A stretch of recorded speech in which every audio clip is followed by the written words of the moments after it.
Set that right there for you. Set that right there for you, right there. And we finna talk about it. Yeah, I said Husan Longstreet. I would say he coming home, but he staying home. Right? He is staying home. My boy John, man, what's up, boy? Like, how you feeling? I like this good news. We got back to back good news. You hear me? The win against Nebraska. Now we got this. We back building momentum. We fighting on, bro. Man, it's a good look, bro.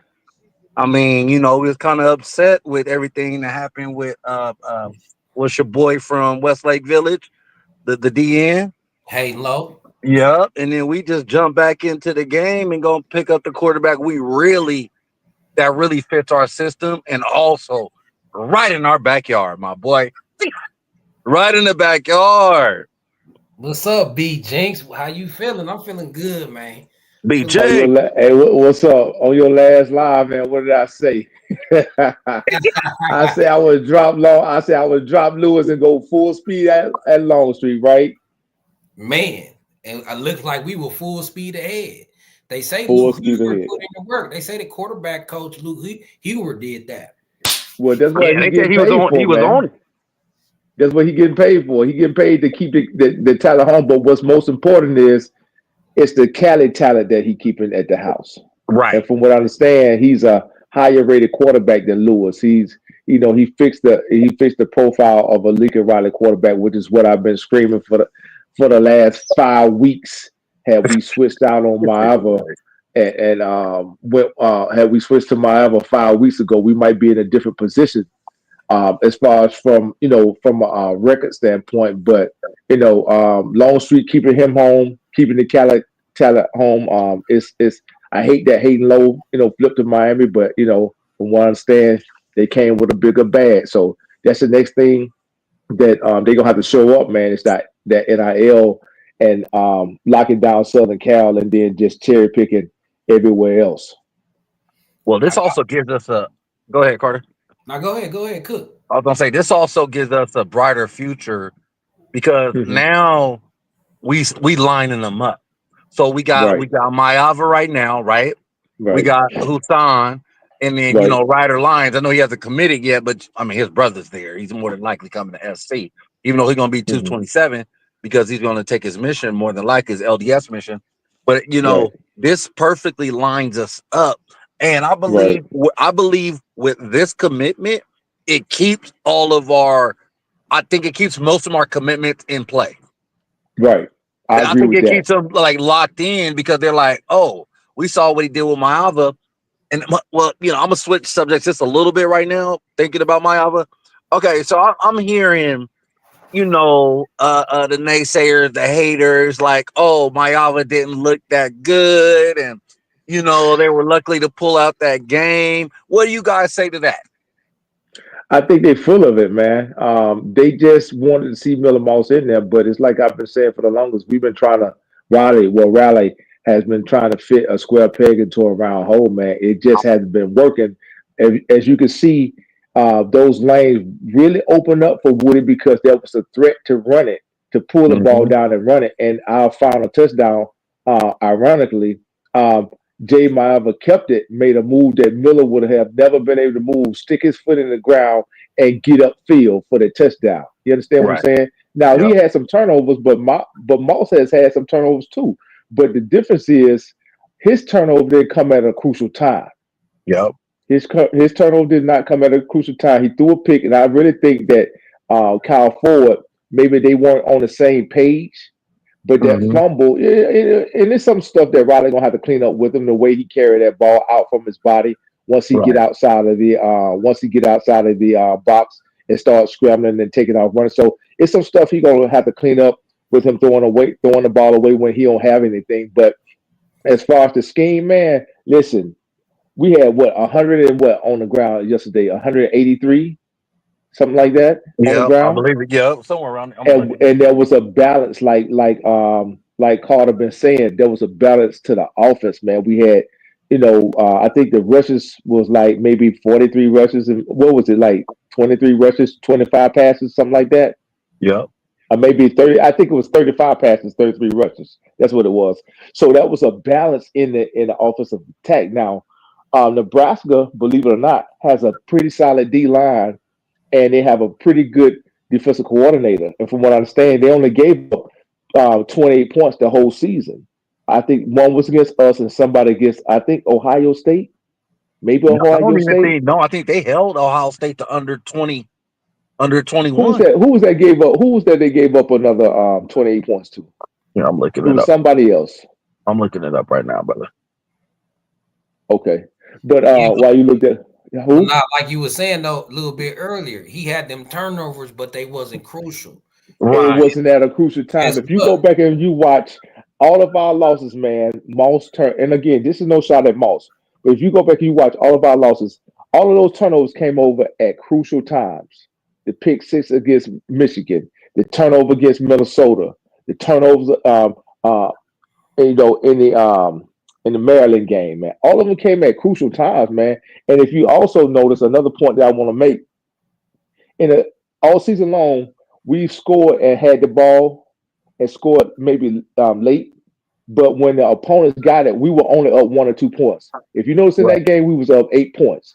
So history, has shown us that with Moss in, the team has always had the opportunity to come down and win the ball game, either with a field goal or by scoring a touchdown. Well, this time they would have had to have scored a touchdown and got the 2 point conversion. That makes that makes it a little more difficult to do. So now they got a play call. They got to call differently than what they would normally call. And shout out to Danton Lynn, man. The defense only gave up 7 points Yep. outside of 2 field goals. He did Yep. his job. The first touchdown was a pick six. So they really only gave up what 13 points, 2 field Yep. goals, and a touchdown. Yep. So shout out to Danton Lynn, man. Hey, And they y'all they had see the they held Ohio State to hold on, 21. hold on. Y'all see Okay. Okay. the comment on the screen? What y'all think about what he's saying? And I feel like that's exactly right. Like Juju being used in USC for negotiation, you know what I'm saying, to up his deal. Uh-huh. Right? The dude Well, said he Juju flew the coop soon as SC had a backup plan. Had Husan not commit, Juju still would be pretending with SC right. lying through his teeth to use Hmm. SC for his personal gains. Glad we checkmated him. I agree with he's saying. I agree, and Absolutely. I only wish that it would have come sooner, man. Juju been dangling the carrot in front of Lincoln Riley for the longest, man. And from what I understand, he even got a burger out there. Now I'm not hating on any kid that's getting his bag. From what I understand, they got a Juju burger out there in Boulder, so I'm sure he getting a cut of that too. From an NIL perspective, and it's legal. But Hmm. uh, if I'm looking at getting to the NFL, if I'm looking at being fully developed, ain't nowhere in the world I'm going to know Georgia or no Colorado as no quarterback. I'm just not doing it. Right. So he been dangling that carrot in front of Lincoln Riley, and Lincoln Riley finally got fed up with it. He's been to Boulder more times this season than he's been to LA, and he was committed to Riley. So you show a person, what your intentions are by your actions. You Facts. understand what I'm saying? Yeah. So you keep going out there, and I'm like, Riley, after the first time it might be on one of those unofficial visits. Cool. The second time, okay, coach, they bringing me in on official. Cool, go ahead. But the third and the fourth time, you're showing me with your actions that you're playing games. So now it's time for me, to start, doing what's in the best interest of our program and keeping the local talent home. It's in the best interest of USC. Yep. And Hold on, I got a Colorado Buff fan in here, right? Why you Hmm. mad, bro? Like this mean y'all got Juju. Like you should Well, be see, that's why he mad, Carter, because Juju may not be going to Colorado. exact. Juju might actually, from what I understand, Juju that's it. might be considering Georgia. Yeah, that's what I saw too. Yeah, he might be considering Georgia because Carson Beck leaving after this season, and there's really nobody in front of Juju, or else they would be playing right now. Carson Beck is not that hell of a quarterback. Right. Yeah. So, I mean, from you what I can tell by the understand, way they're playing this year. I mean, it's and hands if it's down a like, oh, yeah, I mean, and just if it's a seeing it. good player, if it's a good player in the SEC, it's going to be hard to pull those SEC kids out of the South like that to go, especially go play in cold ass Boulder, Hold it's gonna be on. hard to do that. They talking about we hating on Juju now. How we hating on Ain't nobody Juju? hating on Juju, We just saying Juju been acting like he ain't feeling USC. How we hating on right? Juju? And we just say Longstreet fit our system better. Like, how is that hate He on him? does. He didn't been to He Colorado really does. 100 times, just like my boy B Jinx said. He done Yeah, been to Colorado more than USC. We just pointing that out. On top of that, Longstreet is a better fit and he a local kid. So we and ain't that's hating what you need to do. You need to on keep that local talent home, and that's going to show the kids out there in Cali that and the SEC and Oregon and Ohio State been bleeding Cali dry for the longest. That's going Yep. to show them that hey, look, you making them a priority. Before, they were um, cherry picking Southern Cal and making everybody else a priority. And I understand that, Riley, he's not from the Southern California area. But now it's time to put that fist up around Southern Cali, keep your talent home, and cherry pick everybody else. If you got an opportunity to get a kid like Cam Fountain, you go after him. You understand what I'm saying?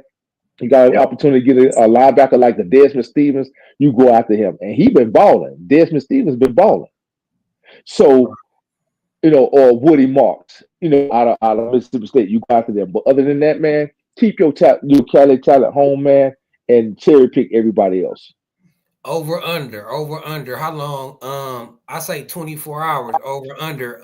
Juju Lewis decommit. When I wonder when his decommit coming because it's coming. Who? No, it Who? already Juju already decommitted. Yeah, he When? already decommitted. He He just decommitted, bro, today. decommitted today. Yeah. Today. Yeah, Missed he that. I saw decommitted. on who. Oh, so Yeah. who committed first? Like who decommitted or committed first I out of think it was simultaneously. I Yeah, I think think it happened once at the I same. think It did happen kind of at the same time. Like yeah, I because think once damn. Longstreet came out first, but yeah. and then it dropped like literally a couple hours later that Juju was Once once decommitted. once Juju Camp found out that Longstreet committed, he knew that Riley was going to stop, recruiting him. Like I said, I think it wasn't on this on your last podcast yesterday, Carter. It was on the one before that when you asked me what would I do. I was like, I would stop recruiting Lewis altogether. As a matter of fact, he wouldn't get another call from me after he showed up at Colorado again. I think who did they play? They played. I can't remember who they played. I don't know whether it was Kansas State or something. It was a night game. I was like, oh, I start recruiting that kid. I go after Longstreet 100%. Wow, And I it's didn't. gonna change. It's gonna change the whole dynamics to our recruiting. Like it's Now, gonna what's take going this to be one interesting commit. is this. What's going to be interesting is this. What is Carday Smith going to do now? That's what's going to be interesting because I don't understand him and Juju was supposed to be on a package deal to Colorado. But now that Right. Juju leaning Georgia, what is Carday Smith going to do now? He might as well That's the stay big home. question. He might as Yep. well stay, but I don't know, how that might play out, whether or not he might end up going to a SEC school or what. But, Now wasn't Mama K a huge part of getting Carday Smith? Right. yeah, but I think he was still tied to Juju though, because both of them went out that last time they went out there, both of them were together on that Colorado trip. And it was said that Juju and Carday was leaving in Colorado. I think Carday was waiting on Juju to pull the trigger to go ahead and commit, and he was gonna commit too. Okay.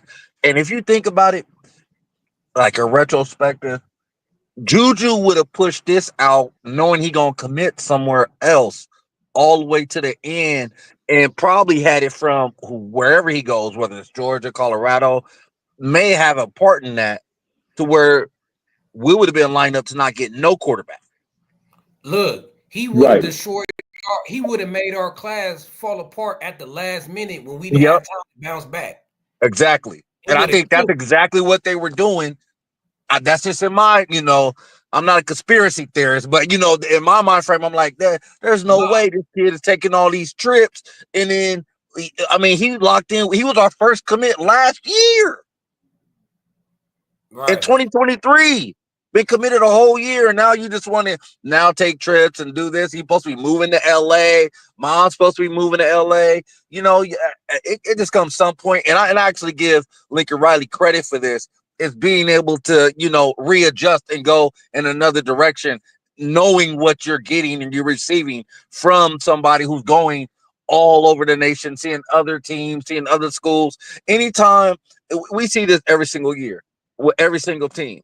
The number one player they always go after first is the quarterback. And the quarterback is a huge part with locking in your recruiting class. Right. That's absolutely correct. Come play with me. Hey, Well, look, Husan got that. He got that pull too. Right. what y'all think? Right. How our wide receiver class? That's the first thing I thought about. Now it's Corey Sims and Romero Ison, Jerome Miles, the dudes we got. Do that keep them locked down? Do they I like believe it does. I believe it I does. think it does. And also, if one falls out, I think we go after the Southern California kid, Philip Bill. Oh yeah. Oh yeah. You know, and like might as well go ahead and put that fence up around the whole state. No, the whole West Coast. Right. yeah, The entire West Coast. The whole West Husan Coast.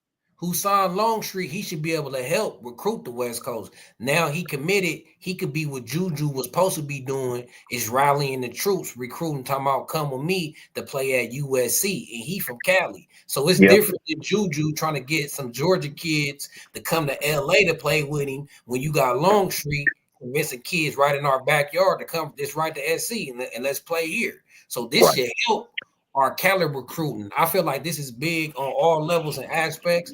I feel like it saved the class. I feel like if we didn't have this commitment, a lot of players would have fell off this class. I think this keep our Hmm. momentum going, and we still in a good spot. What y'all think, man? Like y'all feel like I think it mainly keeps your skill positions at on the roster. I mean, well, Yeah. committed. I think it keeps them committed. As far as the defense really wasn't seeing any drop off like that, other than the kid that decommitted. But again, he was from Georgia. But if you look on social media on X, formerly Twitter, you got some kind of kids who was like, well, so what? Go ahead and go elsewhere. There's one less player in front of me. yeah, Those were Right. bring Cali kids saying that. yeah, You see what I'm bring a saying? lot. Now you see the difference now. The difference now between a Cali kid staying at home or a kid from Georgia or from somewhere else decommitting just because it may not be going right. But you got to make the Cali kids a priority. You have to do that. Yep. And you got to also with Husan, it's the big difference is going to be between Husan and Juju is not only that Husan's from Cali, but he's played with a majority of these recruits that are this year and the years to come. In the Right. 707s, been to the elite, elite 11, the elite camps that they have during the Hmm. summer. He's been to all those. And this last Right. one, I mean, to come out the top quarterback, that says a lot. You know what I mean? Oh yeah. He has that prestige right now. Like everybody's like, oh, they went and got Hassan. Like, oh, okay, yeah, I'm going. Or Oh and then yeah. yeah, and then all these kids play together. Like my buddy, he run the 707 crew, Pro Way in Bakersfield. They come out, they play with the Southern California kids, Northern California versus Southern Cal, all of that, right? But the kids are playing together against each other. Some of them play with each other, against each other, but they all know each other, as opposed to bringing a kid from Florida or bringing a kid from Texas, And you see in high school football, from modern day to Bosco, anytime we go outside of the state, we play the top Florida schools, the top Texas schools, any school, anywhere. Put modern day and Bosco against anybody, they smacking them. Oh yeah. They beat them down. It's a beat Yeah. down whenever they go playing these other in these And other it's not states, close man. games. And Yeah. look, Yeah. I like that y'all Yeah. say that. Look, I like that y'all say that because we need that same high school energy and camaraderie we got at the high school level. So when we Yep. watch all these games, right? Modern day play Duncanville and all these out of state teams, what they always say during the whole video, Cali ball. They all Right. got a sense of pride of Cali ball. So we Yep. need to have them to transfer that. It should be Cali ball in college too. Yep. So we need to keep that same spirit. So just like y'all was saying, Husan got that same connection with these kids. Like you said, playing on these 7-7s, 11-11, it's easier to build that bond and brotherhood. Like we Cali ball. Let's go represent Yeah. this at the next level because they representing at the high school level. Where the pride going? What Yep. happens is the bag take them away. Our program maybe Hmm. running how it should be. It be other factors, but we got the homegrown advantage, and we just got to build that and to start with getting a local quarterback 5-star like this. And He the he Husan, the he the top quarterback in the state, right? I think, man, my buddy, I was just about to say this before you I said think that. in his class he is. I think. Yeah, no, he is in his class for sure. But my buddy was at the Elite 11 with all these quarterbacks. Every single top quarterback was there. And he said, and Husan won it, right? He won the Elite Right. 11. But he said not only did he win it, he was like, bro, he is head and shoulders above these other kids. I'm telling you. I was like, Okay. nah. He's like, I'm telling you. He's like, dude, I've been in this for 10 years. He was like, that kid Uh-huh. is different. He was like, his long Right. ball, he puts the ball on the money. He was like, he got some mechanical issues he has to work out. He's like, but he's big, he's strong. You know, he's like, he's bigger than the other kids. He's stronger than the other kids. It's noticeable. Yeah, It's I think the only very kid that noticeable. I think the only kid he not really bigger than is that kid that's committed to Going to LSU. LSU? Yep, that's That's the the only only one. one he not bigger than. Yeah. Yep. Yeah, But he has but a nicer ball from what I hear. I heard his deep ball is just sick with it. They said his yeah, I deep watched ball some is just highlights sick. of it. I watched some Yeah. highlights of it. But this is going to be very important because a lot of the local talent, like I've been saying, is going to notice this, man. Hold on. We got the top quarterback in the state. He's staying home. Maybe we ought to consider staying home too. Yep. This is going to be the most important recruit in the 2025 class, man. It's going to be this kid right here, who's on Longstreet. He's going to be the most important one because, like I said, it's showing the Cali kids that you're making them a priority by keeping him home and not bringing in a top prospect from Georgia again. Mm-hmm. Come and lead the ship, man. You want a Cali kid leading the ship. Yep. Shout out to USC priority. What y'all think about his comment? What he just said right there. Well, you What is get he chemistry saying? by having cat because you feel it. You feel it. Yep. Yep. You feeling the collie because all the parents and the family coming to watch their sons, watch There the you kids. go. They There you watching the go. local kids. Like, You know, that's how you gonna feel the college right there with the local kids. yep. You gonna get all the South Central to come in, coming to Cali now, but all over. But like all those areas, man. You got to get in there. You got to get into all those areas. You got to pull the kids out of Orange County. You got to pull the kids out the IE. You got to pull the kids. Really, USC could just stick to Southern California if they really wanted to. From If let's they want say, to. yeah, if they really wanted to, they could stick from let's say I don't know Santa Clarita all the way to Dago. But they even have Mhm. more. They got more power than that because they could go to Central California. They could go to they could go to Northern California because the talent is so rich in this state. And I know a lot of Mhm. people say, "Oh, the linemen." Well, we got linemen that come out of here too. They're just developed later. That's the only difference. Yeah, Yeah, to that, where it's hey, in the South, man, they come out of high school. I'm telling you, I live in the South, man. I live in Alabama.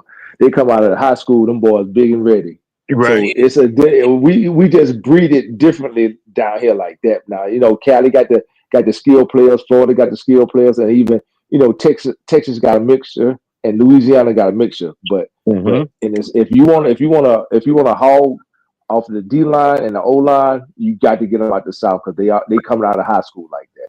And I look, think look, that's where you go hey, to cherry picking. hold on Yeah, though. But My bad. like what John said though, we got them out here on the West Coast. We just develop into our man body at a younger age. The kids hmm down south, they already be having 8 man bodies at like 17, right. 18. Listen, man, they had a We man already bodies coming at out like 15. 6'3", 6'3", 270, right? The Right. Cali Listen, kid, he listen, might man. end up the same size and the same weight Yeah, as the but it's gonna Southern, be later on. but it's gonna be later on. Just like Hayden Lowe. Right, Look, right, just last year, Hayden Lowe was 6'3", 227, the beginning of right, last year.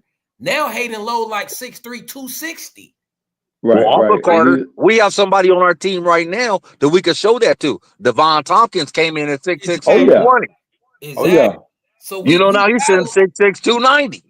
Yeah, we got them. They just don't be fitting apart ready. They be like more projects. We be Right. right, undersized. We be Yep. we right. come out like That's two true. twenty, That's two true. thirty. I mean, That's Tui was true. like that too. Tui was a little like came out like 230. You know what I'm saying? 240. Look at him now on the NFL. So we got Mm-hmm. it right though. We do need to Right. focus on ourselves because this period is like this is a national brand, so we should take advantage of that. We should Right. focus on Yeah. California, but we never can forget about the players out of state. Right, Right. right. Well, you gotta start recruiting. You gotta start acting like that. You remember, Carter? I said on yesterday. Riley with his resume, man, with the results that he have, he's supposed to be chasing up behind no high school kid. They supposed to be calling and chasing up behind him, but he Yep. gotta act like it, and it start with the wins because he's got the results. He got 4 quarterbacks that started in the league right now, 3 on with number one and 3 on 1 Heisman. Why are you chasing up behind this one kid? Why are you doing that? Well, now he got Longstreet, and I still think they need to bring in a transfer quarterback out of the portal. Maybe not as refined as polished, but you definitely need him to for competition and for a safety valve in case something happened next season or something like that. I think they still need to take one out of the portal. And then I'm seeing dang Trojan. I see what I'm you're looking it saying. up right now. I'm finna look it up. The Cali talent is more spread out though. Like, and then our reach extend to Vegas, the Bay, Hmm. and like Arizona. That's like our turf too. A lot of them kids is originally from California, then Nevada and them Hmm. Arizona kids. Like Right. like Right. Zach Branch. Like Zach Branch, they say he's from Vegas, but I remember Zach Branch. He used to play for the IE Ducks out here in California. Yep. Then he Hmm. went to high school in Bishop Gorman. Yep. So the Southern California reach is really Southern California, Vegas, Arizona, San Diego, Yep. San San Diego. Diego. Know what I'm Well, then saying? also with the 274, with all these rankings, there's also a West Coast bias. Yeah. Okay, so like the East Coast teams, the down south teams, even Midwest region areas, they give those kids more stars when really they don't want to like flood California with stars when there is really that many stars. When I'm seeing this play against Washington, that linebacker was legit. And they said he was like a 2 or 3 star. And I'm like, this kid is balling. Now look, You know, hold Hmm. like on. Now look, I'm showing y'all something, right? Look, Cali, we still, if we lock down Cali, we still got enough. All right. The number one player out of Cali is a 5-star DB, Deion Lee. Like, I wish we had got him. He committed to Bama, though. He's Hmm. 6'3", rangy corner. Number one in California. I think he the number 3 corner in the country. The number 2 is Longstreet, 5-star. Then you got Jackson Lloyd. He alignment. He coming out ready. He's 6'6", 280.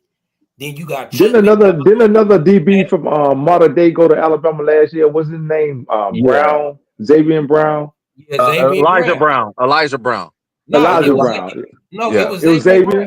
Xavier. Xavier. Yeah, he Oh, went okay, to Alabama. Yeah, he went He to the he went to Alabama last year, didn't he? yep, Last season out of Cali, and right? look, Out of Modern Day. yeah, and and look they right got what here. Look. Domani's over there now too. Now look though, look, Chuck McDonald. He elite corner. I remember as a freshman, he was a freshman. They played Bishop Gorman. He gave Zachariah Branch. He was kind of locking Zachariah Branch up as a freshman. This dude right here, Chuck McDonald. I'll never forget that. He committed Hmm. to Alabama. Like Alabama got 3 of our top 4 players, right? That's what I'm Right. saying, man. You got to lock them kids down. You got to lock them down. Yeah, I'm telling you.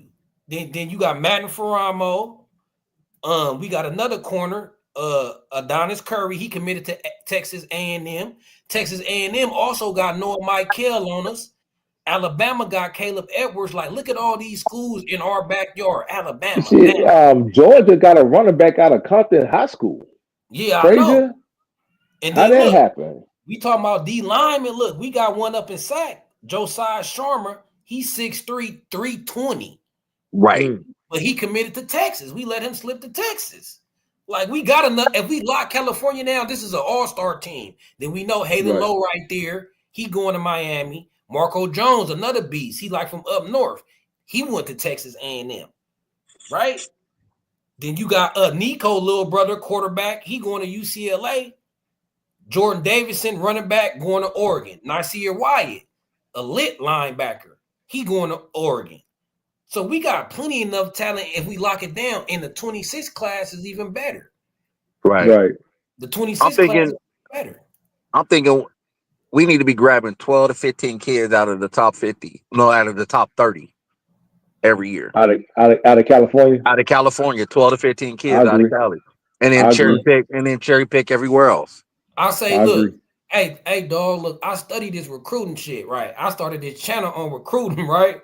Yeah. So, like, when I went back and looked at the classes under Pete Carroll, out of the top 10 kids at California, we was at least getting 4 or 5 of them annually. So you see this top Easy. 10, this Easy. top 10 right now, we only got 2, Yep. right? But back in the Pete Right. Carroll, we getting 5 out of the top 10. And out of the top 20, boy, we getting like 12. We really getting the bottom like 10 through 20. We really cleaning up, right? Yep. So the top 25 during the Pete Carroll days, we was getting half of them. We was getting like 11 and 12 of the top 25 out of Cali off the bat. And And then it we was was so getting it was so great. They transfers. didn't even want to come to Cali to recruit. Urban Meyer said it. They said when he Yep. was at Florida, he said he wouldn't even waste his time coming to California. You knew the That's the top way it's supposed to players be. in the NFC. That's the way it's supposed to be. They don't even waste their time. And Pete Carroll did that very seldom where you have a Deshaun Jackson that will get out of Southern Cal and go up to California. And Yep. from what I But understand, we from what made his him pay for dad that. said, yeah, from what his dad said, that his dad really wanted him to stay home, but he felt like he needed to get out of LA and he left. Look, here go another dude we got in the trenches, offensive lineman champ. He's 6'4", 350. We let him get away to Washington. Like up north this year, they had the size we needed. Like Josiah Sharma from SAC coming out 6'3", 320. Champ from San Jose coming out 6'4", 350. Like we be having some dudes in the trenches a little bit. We have enough to where if we lock down the majority of the trenches and then complement that with the best from out of state, we good. Yep. Right. I agree. I agree Yep. with that. Let Hey, the even kids this get in there and quarterback compete. right here, like I know we got Longstreet, but even TJ Lateef out of Lutheran Orange County, he a nice little prospect. He be balling. He be How big winning. is he? How big is he, Carter? He's 6'1.5", 195. See. Abdul Sanders, another kid from out of day, linebacker, 4-star, committed to Bama. Now let me focus on. We is kind of thin in the trenches though, so I'm finna focus on that. I know we got the skilled players. I'm finna go to our trenches, right? And if you see the very few trenches we do got is either going out of state or to Oregon, right? That's another thing, So man. our They number gotta one stop. They position, they right? gotta they gotta stop that talent from going up there to Oregon. That's That's the another main thing. thing. Yep, I see. That's the main thing too. Or I mean, obviously it's Oregon and Bama that's really coming in and raiding Cali. Ohio State too. Ohio State too. Well, no, you know who the new team is doing is Texas A&M. We just Uh-huh. flipped. We just flipped Longstreet from Yeah, Texas A&M. Texas A&M at one point they had what 4 of our top 10 players. And I heard Longstreet brother out there. Yeah, his brother goes to A&M. Well, But we might but A&M has a young quarterback, so he's not going to play for. I think he's a freshman, either a freshman or a sophomore. So Longstreet actually has more chance to start at that seed sooner. Okay. right. Now look at our defensive line in the trenches. You already know about Sharma. He's 6'3", 320. He going to Texas. Then you got Matt Johnson. He's 6'5", 240. He going to Oregon. Both of them kids from up north. Then you got Jaden Jamal Hain. He going to Georgia. He's 6'5", 270 out of Rancho Santa Margarita. Now, all these schools that they play at, these top 3 are all elite schools. Folsom, De La High, Santa Yeah. Margarita Catholic. They top schools every year producing talent. Yep. Then you got the boy out of Santa Barbara. He's 6'2", 260 going to Arizona. You got Robert James out of Sarah, which is another school that produced a lot of talent. He's 6'3", 280. He coming out ready too. 6'3", 280. Like, we got another kid. He's 6'5", 265. He going to Dago. We got one dude. He 5'11", but he 335 coming out of Modern Day. He like a little tank in the middle, right? We He play kind of nose tackle. he 5'11", but Yeah. He play nose tackle. yeah, he played nose tackle. He a bull, but he underrated because he like 5'11", right? Yeah, he's gonna be Right. like one of them sad Ellises. Yeah, but when you watch him play, at least at the high school level, it don't matter. Maybe they think they're gonna come back in college, but I'll take a chance on him. Like he got leverage. Then you got Tyler Exactly. Parker. He ready. He been like a man child since a kid. He's 6 foot 295, so he coming out 300. So we got some dudes if we lock them all up. If we get if we got half these dudes I'm naming right here, we ain't got none of them. Look, none of the top defensive Right. linemen in California we got none of them. And this dude down here from Richmond, he got nice measurables. He's 6'6", 275. Right. But they all just underrated, right? These same kids that they played down south probably would be higher rated. Know what I'm saying? That's the Yep. line. Now I feel like we got more edges. Let me go to the edges. But y'all see, we didn't get nobody from California in the trenches on the line, right? But Right. I just named like 10 of them that look good. Then the edge, our top edge, we know Hayden Lowe, he flipped to Miami. Marco Jones, he went to Texas A&M. The other dude went to UCLA, the dude out of Bearflower. He nice, Now, 6'4", I heard we're working on him. What, Epe? Yeah. I heard we're working on him tough. We need to. I heard the same thing. I heard the I same heard we're thing. working on him tough. Like for real. I think he was even at the game yesterday. Okay, that Hey, you would know be who good. else was at the game, Carter? Who? Outside of Jakeem Stewart, which I think we need to get. We Chris definitely Henry? need to get Chris Henry Jr. He Yep, was sitting next to Jakeem. right. Now, And I like this is dude he right at Modern here Day too. now? Look, this kid right here, he an inner city kid. Look, Chinne, I can't pronounce his name, but he committed to SMU. He played for King Drew. That's Watts, ain't it? Right? He committed Yep. to SMU. He an edge. He's 6'2.5", 225. I like his film. I did a video on him. Jared Martin, good too. He going to TCU. So if we lock down the majority, 1/3 or close to half, we got enough in the trenches. Then we supplement that. I say right now we go re-pursue Justice Terry. Because he ain't, since he decommitted to Oh us, yeah. I ain't Oh seen him yeah. commit to nobody else. If you Right. can get Justice Terry and Jakeem Stewart, that would be ideal. Yep. That would be ideal. Yep. If we That'd can get change those the two. whole entire program. Oh yeah, most definitely. Those two would change with what we brought in this past year. With bringing in those two, change the whole Because entire you know they program. bringing in you know they bringing in they still got the kid Floyd Bucard out of where is he out of IMG? No, he's not out Yeah, of he's out of IMG, but he Florida. out of Florida. He out of Yep. Florida. So if you can get those two and couple them with Floyd Bucard, man, now you got something to work with on that D line. And the kids, you one of the best selling points is they gonna get to play early. Oh yeah, Right. because right now Cam Fountain getting a lot of time right now. He Oh, is getting a lot he of getting time. pure run. He started yesterday. Yeah, because Sam Green getting run too. I think Braylon Shelby was out yesterday. He was hurt. Yeah, Sam Green was getting them Braylon Shelby snaps. Yep. Yeah, exactly. So and Sam Green, where he from? He from the East Coast, isn't he? Isn't he from like Maryland or Yep. something like Yeah, he's that? from the Maryland area. I think is it Sam Green or Elijah Hughes? Are they both from that area? I I think. think that both of them are. But Yep. that's your sale right there, man. Hey, look, you come out here, man. Look, we gonna play you. You gonna get some snaps out here, and a nice little NIL bag to go with it, man. So, but I think the most important piece to Riley. Well, first of all, it was most important that Longstreet committed and he stopped, messing with Lewis. That was the more important thing. But showing that Cali talent that hey, look, we making y'all a priority, and you can best believe some of those kids from Cali gonna see that and want to come out to SC on a visit, man. The Yep. ones that that have been feeling the love, they're gonna want to come out there on a visit, man. Right. And without these next two games, we beat UCLA and Notre Dame. Notre Dame, we need them to be ranked top 5 to beat them. That's gonna really hold a lot of weight.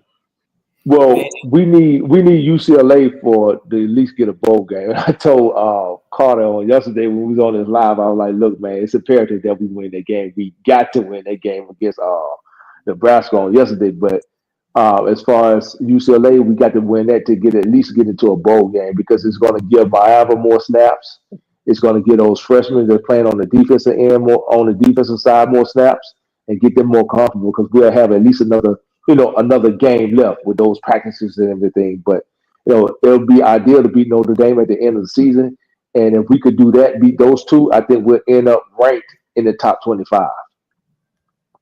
I don't know Hey, about the top 25, but I kind of disagree with you there. Well, I mean, what they'll have us with two top 25 wins this year against what LSU and Notre Dame, which Notre Dame's gonna still we beat them depending on. Okay, it depends on this how handily we beat them, how we Right, beat them, not if we beat them, but how we beat them. If we nah, as blow long out as Notre we Dame in beat the 'em. Collie with May Ava, that's gonna say a lot. And next year, that's gonna put us right in the top. I'd say the top 12 beginning preseason poll. That bowl game. That's why BG said Yep. we want yeah, to make it to a Oh, I bowl get what game. you mean. We want to Right. yeah, make it to yeah, a with the bowl bowl game, game. right? Make it Right. to Right, a right, bowl game. Beat a name brand team. End the season on that note. Then we got positive on the high momentum note. Right. going into the recruiting season. Now, Oh what yeah. y'all think this mean for Texas A&M now? Do we try to raid they roster for the Cali kids they got? Because they've been snatching Cali kids. Like, can do y'all think Longstreet can convince some of his Texas A&M Oh yeah. compadres Absolutely. Oh to go to yeah. SC? Absolutely. Because Him. Lucas Him. from Lucas was at Texas A&M too, wasn't he? Yep. Yep. And with Longstreet and what's that linebacker that's over at Texas A&M? The They got freshman. two. They got two. They got Noah Michael from Cali, Yeah, and they got Right. yeah. Marco Jones. Okay, That's what so I'm Noah saying. Michael, I know for a fact Noah Michael and Longstreet was on the same visit at Texas and A&M at the same time and committed the same week. Right. But I heard They Noah committed the Michael. same week because I remember when Noah Michael committed first and then Husan committed like literally like days later. I heard They Michael. throw in the bag though. Yeah, I heard Michael committed for the bag. So Yep, with they're Michael, throwing the bag. we'll have to match the offer for him. Is he good enough for us to be like, all right, if you want top That dollar, well, we gonna need some linebackers next season for sure because we got a lot of linebackers leaving out. I think the only ones we got coming back is going Gentry. He'll be back. Rajon will be back. Of course, Desmond Stevens will be back. I think we got a couple that's in the class, but we need to get some depth at the defensive line and at the linebacker spot. Everybody, I mean, all the top programs like Texas A&M, Ohio State, Miami, and Oregon, all of them coming with a bag, man. We just gonna have to match the energy, man. yeah. We Now just look, gonna have to match the now energy. I think Longstreet he made a good decision. I'm looking at Texas A&M class. They got a nice class. They ranked number 10, but they only had two receivers. They had Kelshawn Johnson. He from Texas. He is nice, 4-star. Hmm. And then they had Tristan Norman, who a 3-star. So it's not only he staying home, he coming to a class that got more elite receivers. We got Oh yeah, Mal Sim, Ison, and I keep forgetting the fourth one, Tanuk Hines. Mm-hmm. right. Right? So our And you got class, Xavier Jordan that just came in this season. Yeah, I Xavier think he Jordan. redshirted. I think he he from redshirted. Yeah, that's Yep, the kid that came in from Sierra Canyon, right? Yep. yep. So we loaded at receiver. So that's another reason I don't know why Juju was waffling. I feel like he gonna regret this decision. Not me just being a Trojan fan, but it's me just looking at it as a player. Like, Well, especially if you go to Colorado. I mean, I know y'all saw the Tyson fight when Michael Irvin said, well, I got to talk to Jerry Jones after about the Deion. interview about Deion. Like, oh, Right, man. right. And everybody was calling me Cap when I dropped that I report. remember. Carter, you Cap. Oh He said man, on this the national, worst take everybody was ever. feeling. They was Right. like, this is Everybody the was worst watching that take fight, ever. dude.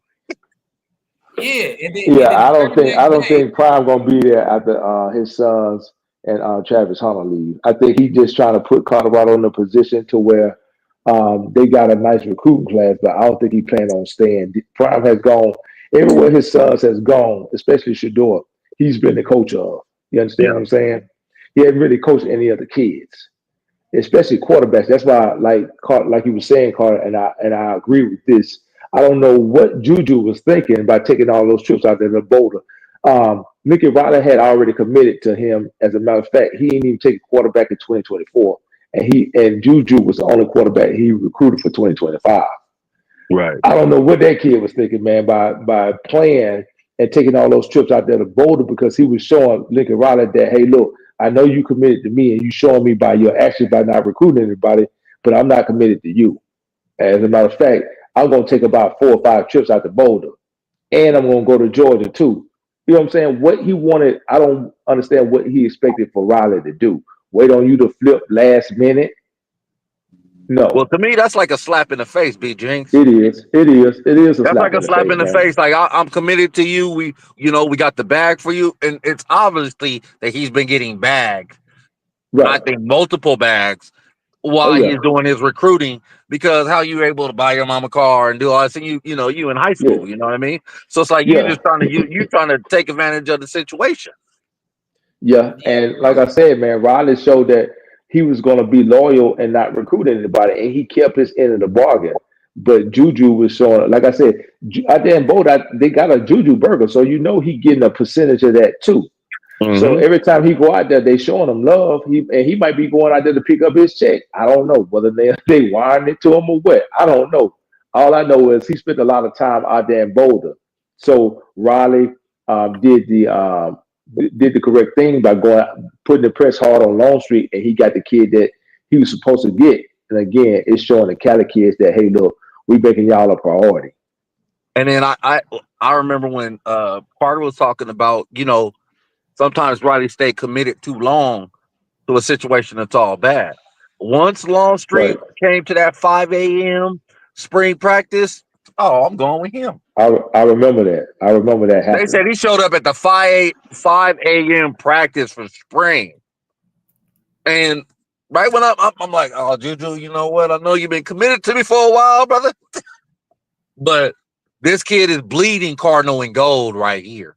He's not Well, bleeding once just he being showed with up to that visit on last week on campus on Tuesday, it right. showed Riley that, hey, look, I'm interested in what y'all got to say, and that's the kid that I want, the kid that want to be there. Yep. They're bleeding cardinal and gold. A lot of these kids out of SoCal, I mean, they bleeding cardinal and gold because I know when we were all younger, we got to see the Reggie Bush years. You think about kids now. I mean, they was even barely born when Reggie was in Matt Leinart and during our heyday with Pete Carroll. And a lot of us, we remember back in the day, even when John Robinson was there, when they won the Rose Bowl, when Keyshawn went off for 200 something yards and give me the Mhm. damn ball. You know what I'm saying? So Right, #1 pick. So these kids, they just get to see it through YouTube. But right. if you really study the blueprint of not only SC but Los Angeles, this commit with him is a game changer. Listen, man, Reggie Bush still paying dividends for SC. He's Right. still paying dividends, man. You know what I'm saying? A lot of kids still coming to SC, and like you said, man, a lot of those kids wasn't even born when Reggie was playing. Last time he played at SC was what, 19 years ago? Right. Like Yep. 18, 19 years ago. Yeah. So them kids So, are 16, 17 years old. They wasn't, yeah, they right, weren't even out the womb yet. but they talking about they coming to SC because of Reggie Bush, or they wearing number 5 because of Reggie Bush. So he's still paying dividends. Hey, can y'all hear this? Has decommitted from Yeah, USC. yeah. Would he be See headed to what- Let's Colorado? see what because on 3 they kind of be like hating on USC. Like I want to let's see what they had to say about this real quick. Then we gonna get back into it. Which one happened first? It's a chicken and the egg situation. You know what I mean? Yeah, I think it's more of a you can't fire me, I quit situation. I'm not sure exactly how that works, but it's interesting that the dominoes how this all works because I don't think this was the primary driver of this, but I think the Marcel Reed emerging as Texas A&M's potential quarterback of the future. Mm-hmm. Hey, that's what you was talking about, John? Yep. Yep. Okay. Okay. Probably made Husan Longstreet rethink that commitment a little bit. Husan Longstreet, though, he is from California. He's from Centennial High in Corona, California. So he's local for USC. And so that made more sense. Plus, we knew Julian Lewis, who had been committed to USC, was looking around. He had been at Indiana. He'd been at Colorado. Most recently at Colorado just 8 days ago. Yeah. It was big news for a lot of different fronts. Obviously, the fact that Deion Sanders has been, a person that most people thought. And fair use on the on 3 content. Fair use. Hey, Carter, be done in pause it for a second. I don't know why he hadn't already flipped to Colorado. If I was Prime, I would be kind of, worried about that because it's not like he had flipped already due to the amount of times he's been out there and be like, nah, I'm going to Colorado. He's still dangling that carrot in front of them too. Go ahead. Yeah. BJ, yeah. probably because he may not know what Prime's going to do. True. Yeah. That's true. But you know what? Just like B. Jing said, they probably expected Juju to do what Husan did. Not only did Husan decommit, he flipped the SC. Juju, it seemed like he just decommitted. Yeah. He didn't flip to Colorado. But like I say, I've been saying this for the longest. Every time I talk about Juju, I'll never forget the interview where he said he couldn't see himself playing in the Big 12 and bypassing playing in the Big 10 or the SEC. So when he visited Georgia, that's when I knew, okay, this is real. Mm-hmm. Colorado, I don't think they. It's some smoke there, Carter. It's some smoke there because he kind of I don't think Prime knew he was going to that Georgia game because that kind of came up last second. They were like, it came out on social media. Hey, Juju going to be at the Tennessee game, and not only that, they won it. And if I'm Kirby, I'm already telling him, hey, look, man, these fans could be here for you, and you my guy for next year. And not only that, I got a bag for you. So Prime might be in trouble. Right. Colorado at the end of this year, and then all of a sudden it feels like he's on the verge of flipping a 5-star prospect. But Julian Lewis and smoke around his commitment's been going on for a long time. It's not just it just fell out of the sky for the first time last week or 2 weeks ago when he visited. And, now Lincoln Riley, that's the one thing that USC is supposed to have, right? Like a 5-star quarterback, a person that they know is going to come in and be the next. Hey, Julian Lewis look like he 5'10" though. Yeah, he a year younger than most of the. I mean, age-wise, yeah, he a little. He a year younger though. That's true. Hey, one thing that's killing me with this? It's so funny. It's so funny, you guys, that Husan Longstreet is rated higher than Julian, and everybody talk about Julian Lewis, and why not? The hype should be Husan Longstreet right now. It's because Julian Lewis, he ahead on one site. You know what I'm saying? It depends what you're looking at. 247 on 3, but they basically on one side I seen Longstreet was 4 and Juju was 5. Then on another side, Juju was 5 and Longstreet was 6. So it depends on who you ask it. Juju got the hype because he was kind of like a prodigy.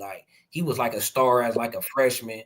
You know what I'm saying? They seen this coming a mile away. He down there in the South, high school football guy. So he been in the spotlight longer because he has been advanced. He considered to be more ready day one type dude. Julian Longstreet probably a little more project, probably sent him a year. He seemed like he probably more advanced, in the quarterback room. So that's why I think he get the hype. And then look what he doing. He flirting with Deion. He putting himself in the news by being committed by SC, right? And then flirting with Colorado and Prime so much. So that builds you hype too. You out there with Shador and them. So look who he connected to, Lincoln Riley in prime time. That gonna have you out there. Longstreet was just under the radar, committed to A&M. You feel me? Facts. But the scouts know because some scouts got him higher than Julian Lewis, and they just was at the same Elite 11. And I think Longstreet won, and Juju finished number 10 or something. Yep. And here's the thing, though, Carter, that could actually make Riley look bad by having his 5-star committed to him, and every time you look around, the kid in Boulder, that can make Riley look bad. Exactly. Yep. Be at the college level in the long list of quarterbacks that Lincoln Riley's worked with. So, USC's been kind of a mess. They got a big win on Saturday against Nebraska, but they're going to be a 5 or 6 loss team at the end of this year. And, you have to have something to get excited about. And I feel like if you're going to lose Julian Lewis, then, this is probably the best possible way to replace that issue. Well, in the rankings right now, the On3 industry rankings, Husan Longstreet is the number 4 quarterback, number 23 overall recruit in the class of 2025. Julian Lewis is the number 7 quarterback, number 36 overall recruit. Okay, so on 3, y'all heard got Longstreet number 4 and got Julian number 7. So according to on 3, hey, we didn't upgrade it and got a better fit. So we tremendously upgraded, right? Yep. In the class of 2020. So they're ranked fairly close together.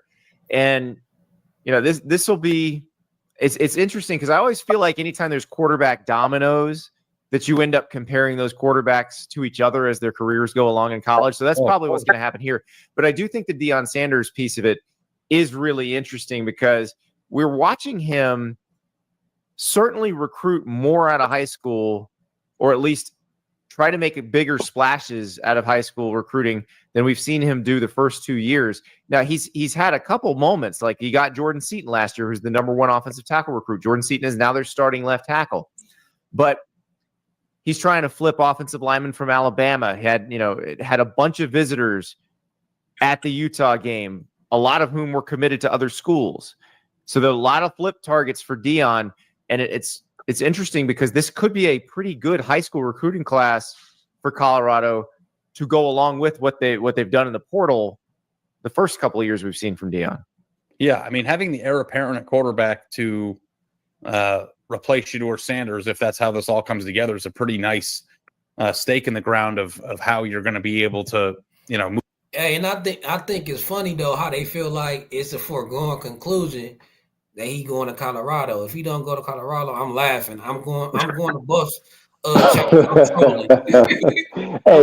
that's what I was saying, Carter. If he was going to do it, he would have done it by now.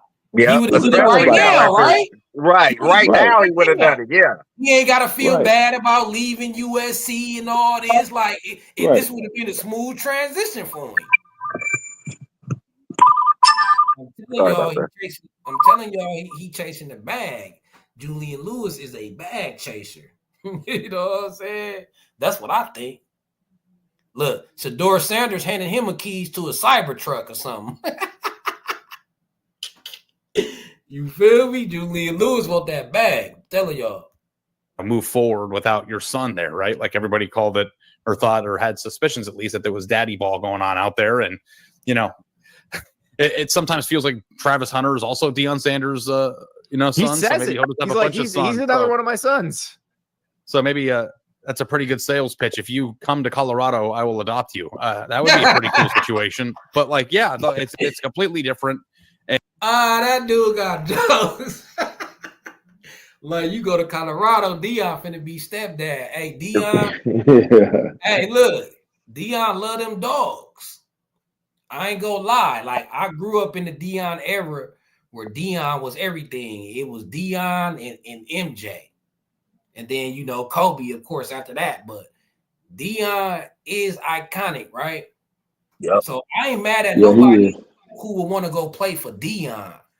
But do you think he going to stay at Colorado, though? I don't think so. That whether in his health condition.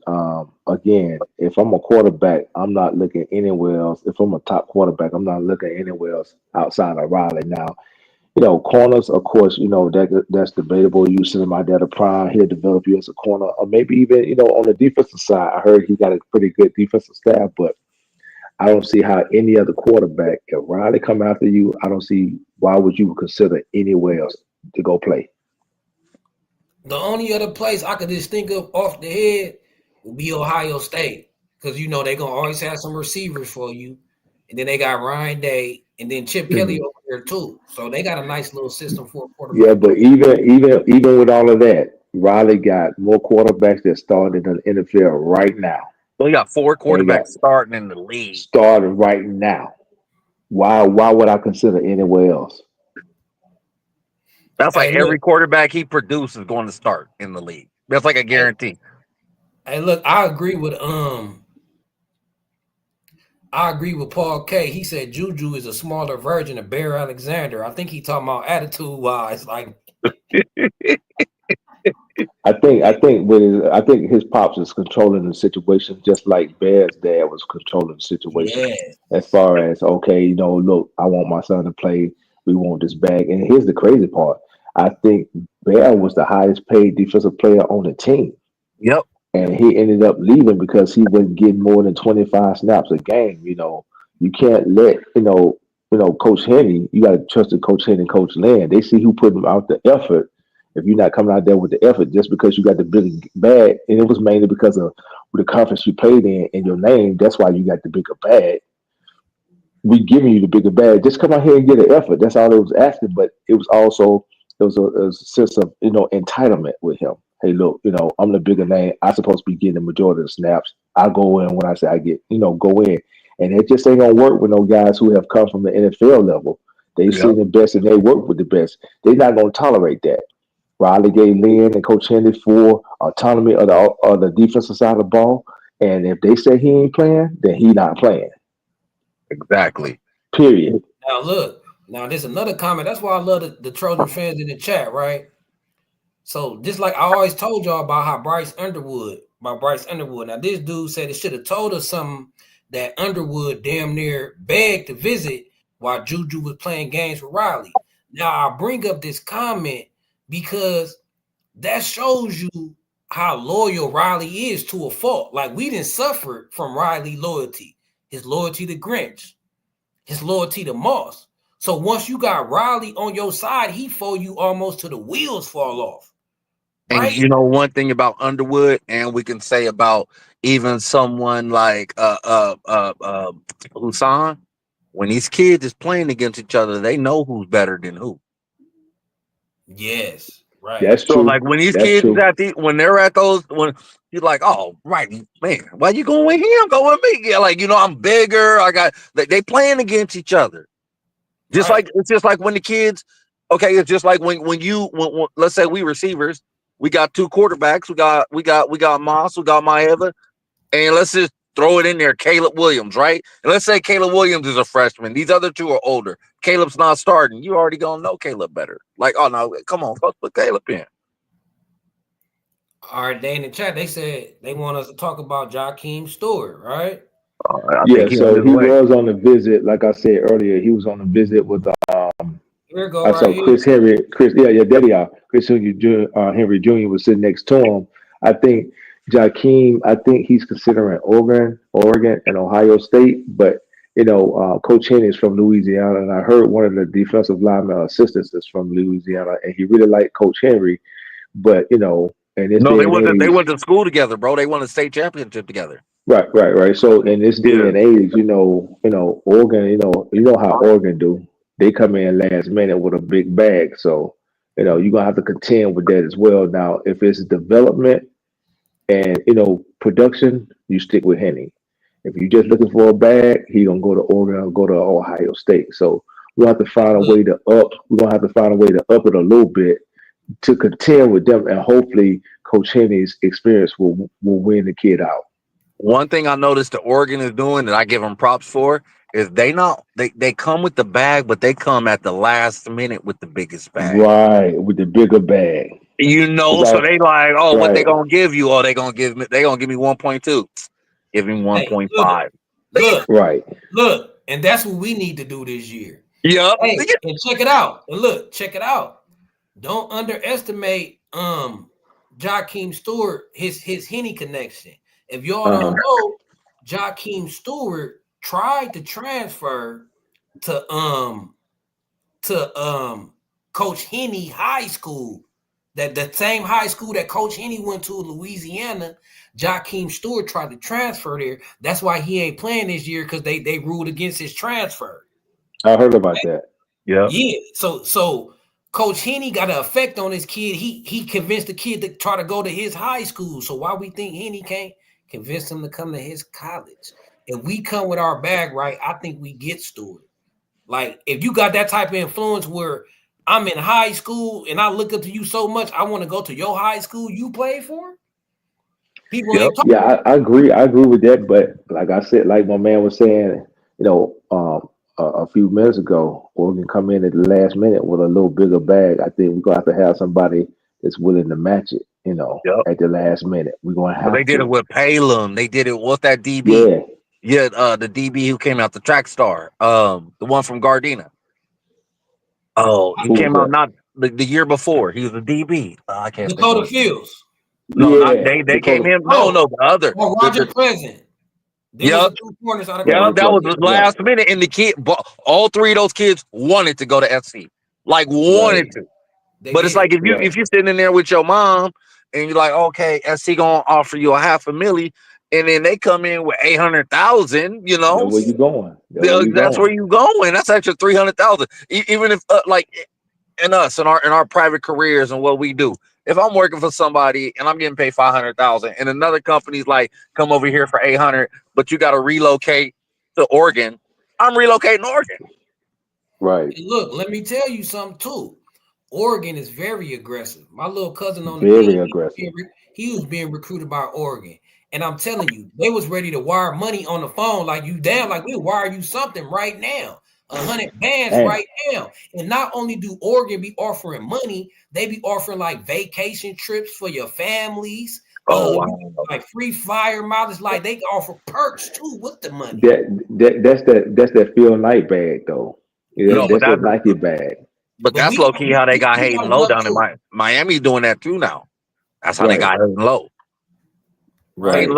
Hayden Low's sister, I think, is track, but she's a top athlete in the nation, right? I think she's coming Yeah. out next year though. So yeah, they gave him all But that money. here's the thing though. Bear had a condo downtown LA. He Right. had a condo downtown. Oh, it was on a high floor too, man. Who did? So Bear did. Oh yeah. Yeah, he had a Yeah, he player had an pad. apartment. What you mean? Yeah, exactly. So it's not like it's not coming with perks. It's coming with perks. It's just that, like Carter said, they just come in at the last minute with a bigger bag, man. They come in with a bigger bag, And and look, how you turned out to And they don't got to pay state taxes for a lot of these places these kids is going. right. I know Florida doesn't. Florida doesn't have any state taxes. Right.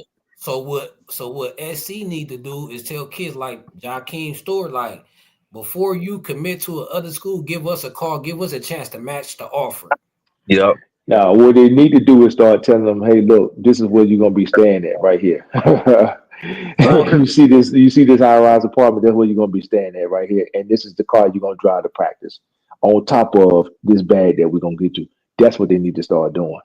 last Hey, week, did you guys hear Lincoln Riley's interview where he came out and said a lot of times what happens is these kids is negotiating back and forth, and realistically, they're not getting as big as bag as you that they're saying they're getting from the other school. Mhm. No, I hear that part. Yeah. I So he didn't hear had an that. interview last week, and um they asked him about with the fact of the recruiting and the money and all this, and he was like, it's kind of like a catch-22. You offer a kid what you think is the market value, Hmm. and then the kid comes back and says, oh, I'm gonna get this bag at this school, which is going to be higher than the market value, Hmm. and then you'll try to negotiate to that value, and then they'll say, oh no, it's higher, and then realistically they'll go to the other school just for a little bit more, not a lot of bit more. I got what you're saying. I get what you're saying. You know what I mean? And it's not It's even, kind of and the like playing number the is not two. even It's really, kind of they like really playing saying the it. two sides against each other. It's kind Yeah, of like playing the two sides against each other. Yeah, I because get a what you're lot of saying. times we're not even dealing with the kids and the parents anymore. We're dealing with agents at this day and age. Right. For the top players, you're dealing with the agents. That's correct. So That's correct. it makes it harder because it's like, oh, I got to deal with the agent. Back in the day, or even like just a couple years back, like somebody like Mama K, she's true. She Right. want to see where her son gonna be. She want to know where her son gonna be. Yeah, her son gonna get a bag, but a lot of these kids they're taking their whole parents out of it and everything, getting the agent, not even understanding. He picking up a piece of that too. If you know your kid's a top talent, why not start? If you know your kid's a top talent, and this is to any recruits parents that's listening to this, if you know your kid's a top talent, you know your kid got skills. Start doing your research when he a freshman, sophomore, and junior before he Right. commits. Start Right. learning what it is about the schools, because I guarantee your kid go to Miami, he's not getting the education he's gonna get at SC. If he goes to Oregon, he is not getting the education he's gonna get at SC. If he goes to Right. Texas A&M, he is not getting the education that he's going to get to SC. That he's going to get from SC. That education that you get from SC is top tier. It's an Ivy League school education. Yeah. There's 3 schools on the West Coast that you get an Ivy League education from: Cal, Stanford, and USC. Those are only 3. And you can say that's even almost all over the nation, other than going to an Ivy League school, other than Vanderbilt. Yeah, other than Vandy. I was about to say Vandy, you can get a top education like that. But again, man, I'm so glad that we offer that whole Julian Lewis, trip, man. I'm glad, that's over with. And we got the quarterback that we're supposed to have, a local kid. And, good luck to Lewis in this camp. Good luck to both of them. And another thing with this recruiting, though, what I know and what I've seen and witness is we gotta recruit the parents. We gotta offer them the perks too. Yeah, right. I've seen it. They doing stuff like, not only we gonna give your son a bag, we gonna give you a bag, provide you with a place to stay, job opportunities, and you gonna be on a salary on an allotment. Yep. So these schools is not only willing to give the players a pad and some money, they willing to even relocate and put their parents in the pad, right? And let them see one of them houses over there, and let them see one of those houses over there in Calabasas. Look, I'm telling you, and we got to do it, because you even got some high school programs that do that. IMG, right? Just like I said, my cousin, he went to Los Alamitos, right? Mm-hmm. And he went over there because before that he was playing in Vegas. He went over there because a quarterback, a high school quarterback, his dad is a millionaire. Right, so his son was going to Los Alamitos, so he was recruiting high school, poaching the best talent at high school to come play with his son at Los Alamitos, and he was willing to give a high school player money and a place to stay, and their parents the same thing. One man just to play with his son in high school. So if one man is doing this in these high schools, like IMG is doing this, recruiting the kids and the parents and giving the parents and the kids perks. Modern day as well. We got to do the same thing. Right. That's true. What do you guys think our next move for recruiting is? Focus on them trenches. Focus on the trenches. At the portal. Focus on get ready for the portal. Yeah, Alabama got a defensive lineman. I think his name is Otis. His last name is Oates or something like that. He's in the portal. We definitely need to get a player like him with his size to put at that D tackle or even at the nose. And some and get a center. We're gonna need another center because Mudheim gone. We need to get another guard, 2 guards. We need a center and 2 guards. Pregnant gone, and we need a tackle, a right tackle. Because I don't think Mason Murphy is going to be, projected as a starter next year. I don't think so either, especially if we bring in a transfer guy. Right. So we need to get at least 4 offensive linemen and at least 4 or 5 defensive tackles. Right. Don't forget. Hold on. We need an edge. We need some edges. I'll trade out one. I'll take 3 defensive tackles and the edge that gonna get pressure on that quarterback and sacks on the quarterback. I feel like that's what we need most. I think Cam Fountain can develop into that, man. He just a little green right now. He's young. I think Cam Fountain could be that man. But we need more. Yeah, you're right, Carter. You're right. We do need more. We gonna rotate anyway. Right. That's true. We gonna rotate Cam, Shelby, and all them, right? So I feel like we need two of them, right? We need a kid like Thule. You remember Thule? Exactly. We need a kid like that, man. They just got that motor. Thule just didn't have any help, man. Right. Thule had that motor on him, though, man. I mean, actually, I think he was better than his brother Marlon. Yep. You remember his brother Marlon for the Colts? Yeah, I remember he came a couple years ago. I think he was better than his brother Marlon. Thule was the truth, man. Right. So that kid had heart. Oh yeah, big heart. Him and my boy Hufanga. Oh man, Oh yeah, the kid up there Hufanga was a playing for monster. 49ers. Yeah, Yeah, he's a monster. Hufanga was a monster, man. He still is a monster. yeah, I think he got yeah. hurt though. I think he got hurt, didn't he? Did This he year he like? did, but he been balling up there in Frisco like no Oh tomorrow. Yeah. yeah, Last oh year, yeah. last year he was the number one rated like safety. Yep. According to Okay, like one of the little metrics they use. I know it'd be like it's all kind of metrics they use, but one of the metrics they used, they was like he was the number one rated safety. Either that was last okay, year or the year before. But I know since he's been in the NFL, he's one of the top rated safeties, period, though, Yep. right. in the league. The kid played like Troy Polamalu. That's his uncle, isn't it? Yep. That's his folks. Yep. I thought so. Something like that. Yeah, I know they're definitely related. But yeah, man, I'm definitely glad that we got off that whole Lewis train, man. We got the quarterback that we need. Now we can focus on Longstreet, maybe even bringing in some of the local Cali talent that that's cool with him, and we can focus on that portal. Now, again, I think it's going to be very important that we win one of these two next games. Ideally, we need to win both, but we need to get at least one to get into a bowl game, and that's going to take us over into next season. Yeah. So is we getting both of them? What you think? I think we gonna get UCLA. I Notre think we get Dame. UCLA. Yeah, Notre Dame. That's gonna be a hard sell. May Ava gonna have to really be on his A game in order for us to get Notre Dame. He's gonna have to really be on his A game to get to pull that one out. I think defensively, Lynn can scheme up enough stuff to where we'll be okay. The problem is being like you said, Carter. We haven't been able to get home to the quarterback.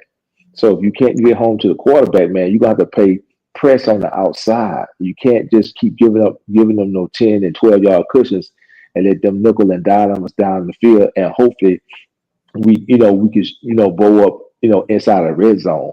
I Mhm. have to play press on the outside because we don't have that Thule on that, to make those plays, or we don't have Eric Gentry. Now, if we still had Eric Gentry, I believe he'll be getting home to the quarterback.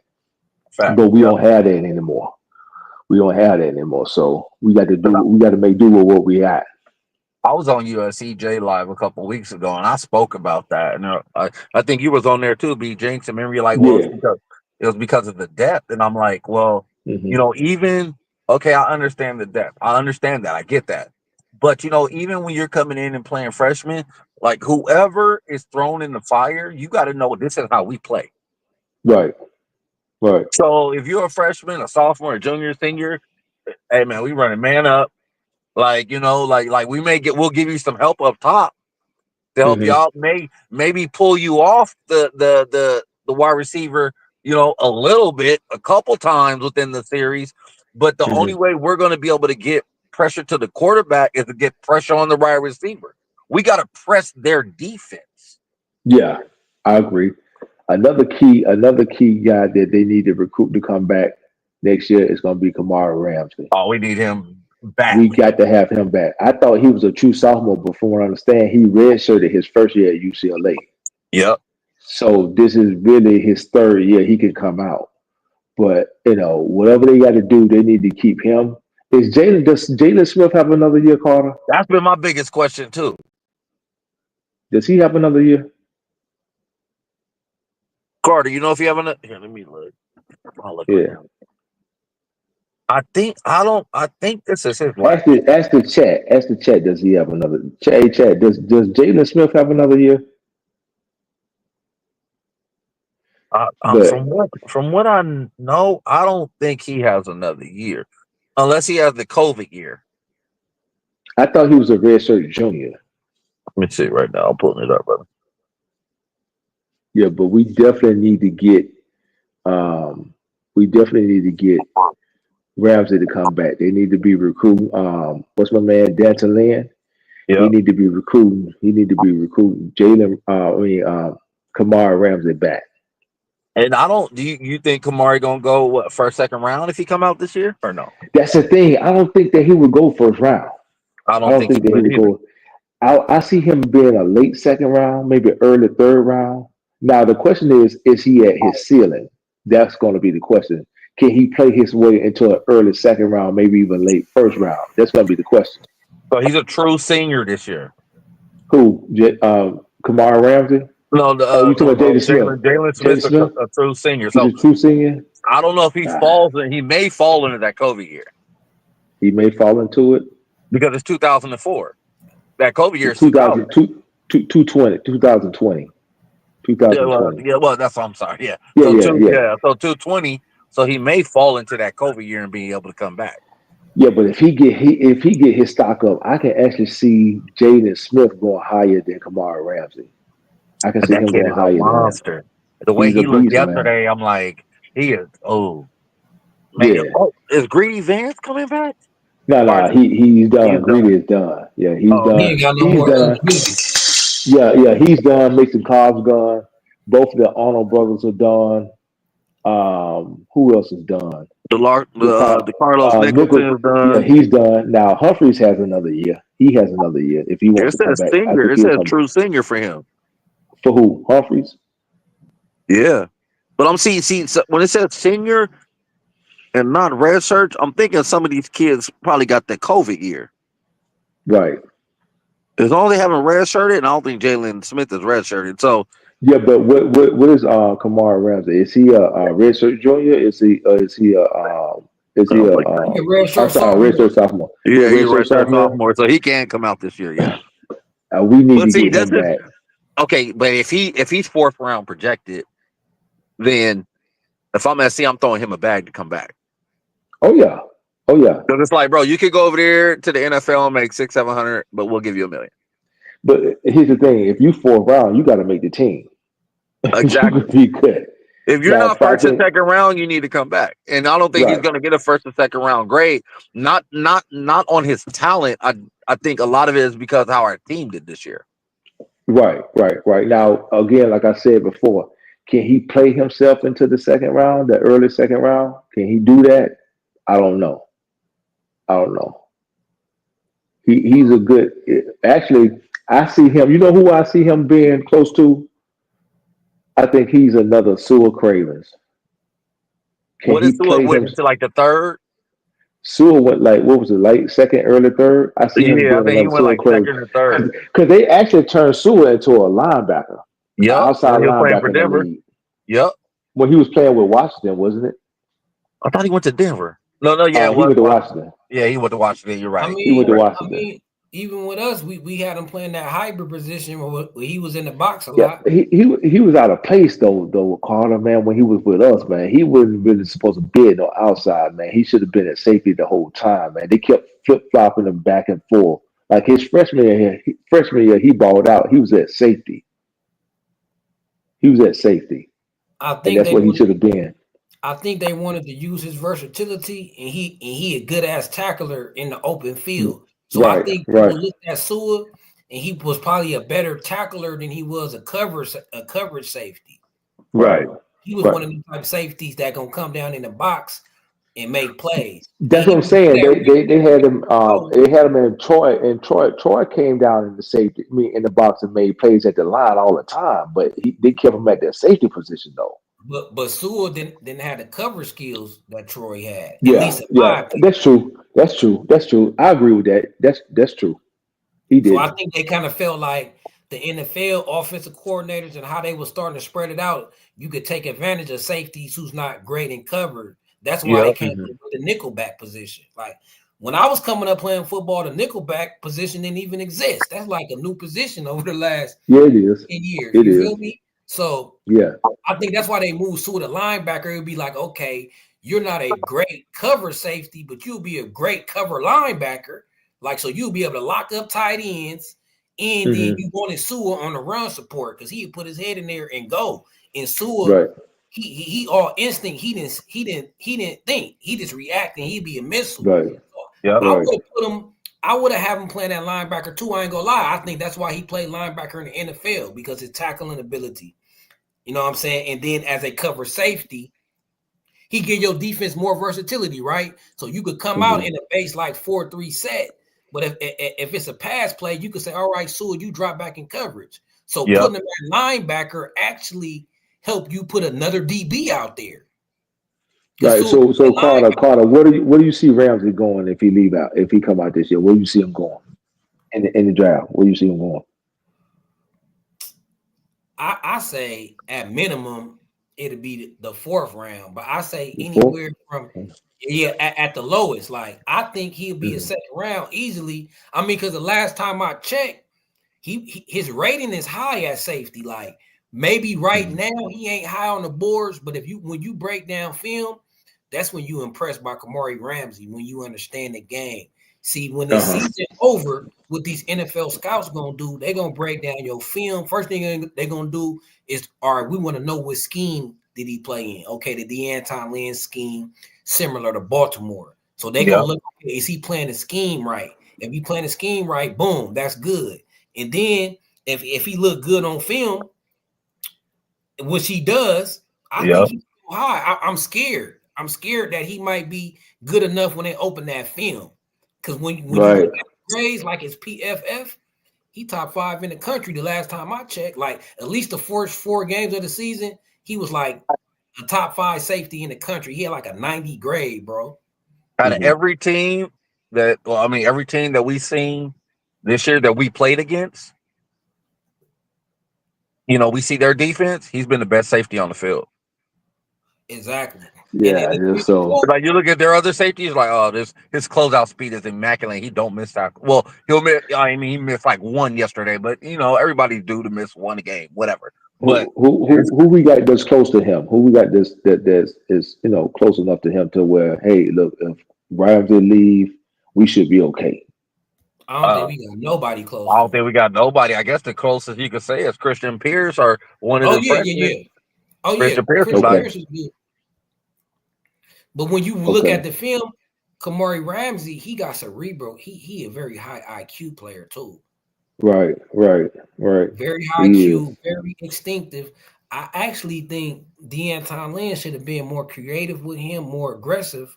I think he should have been used more like a Sua. I would have had him in the box more this year. He would have definitely been on that Penn State tight end the whole fucking game. Whole game. Right.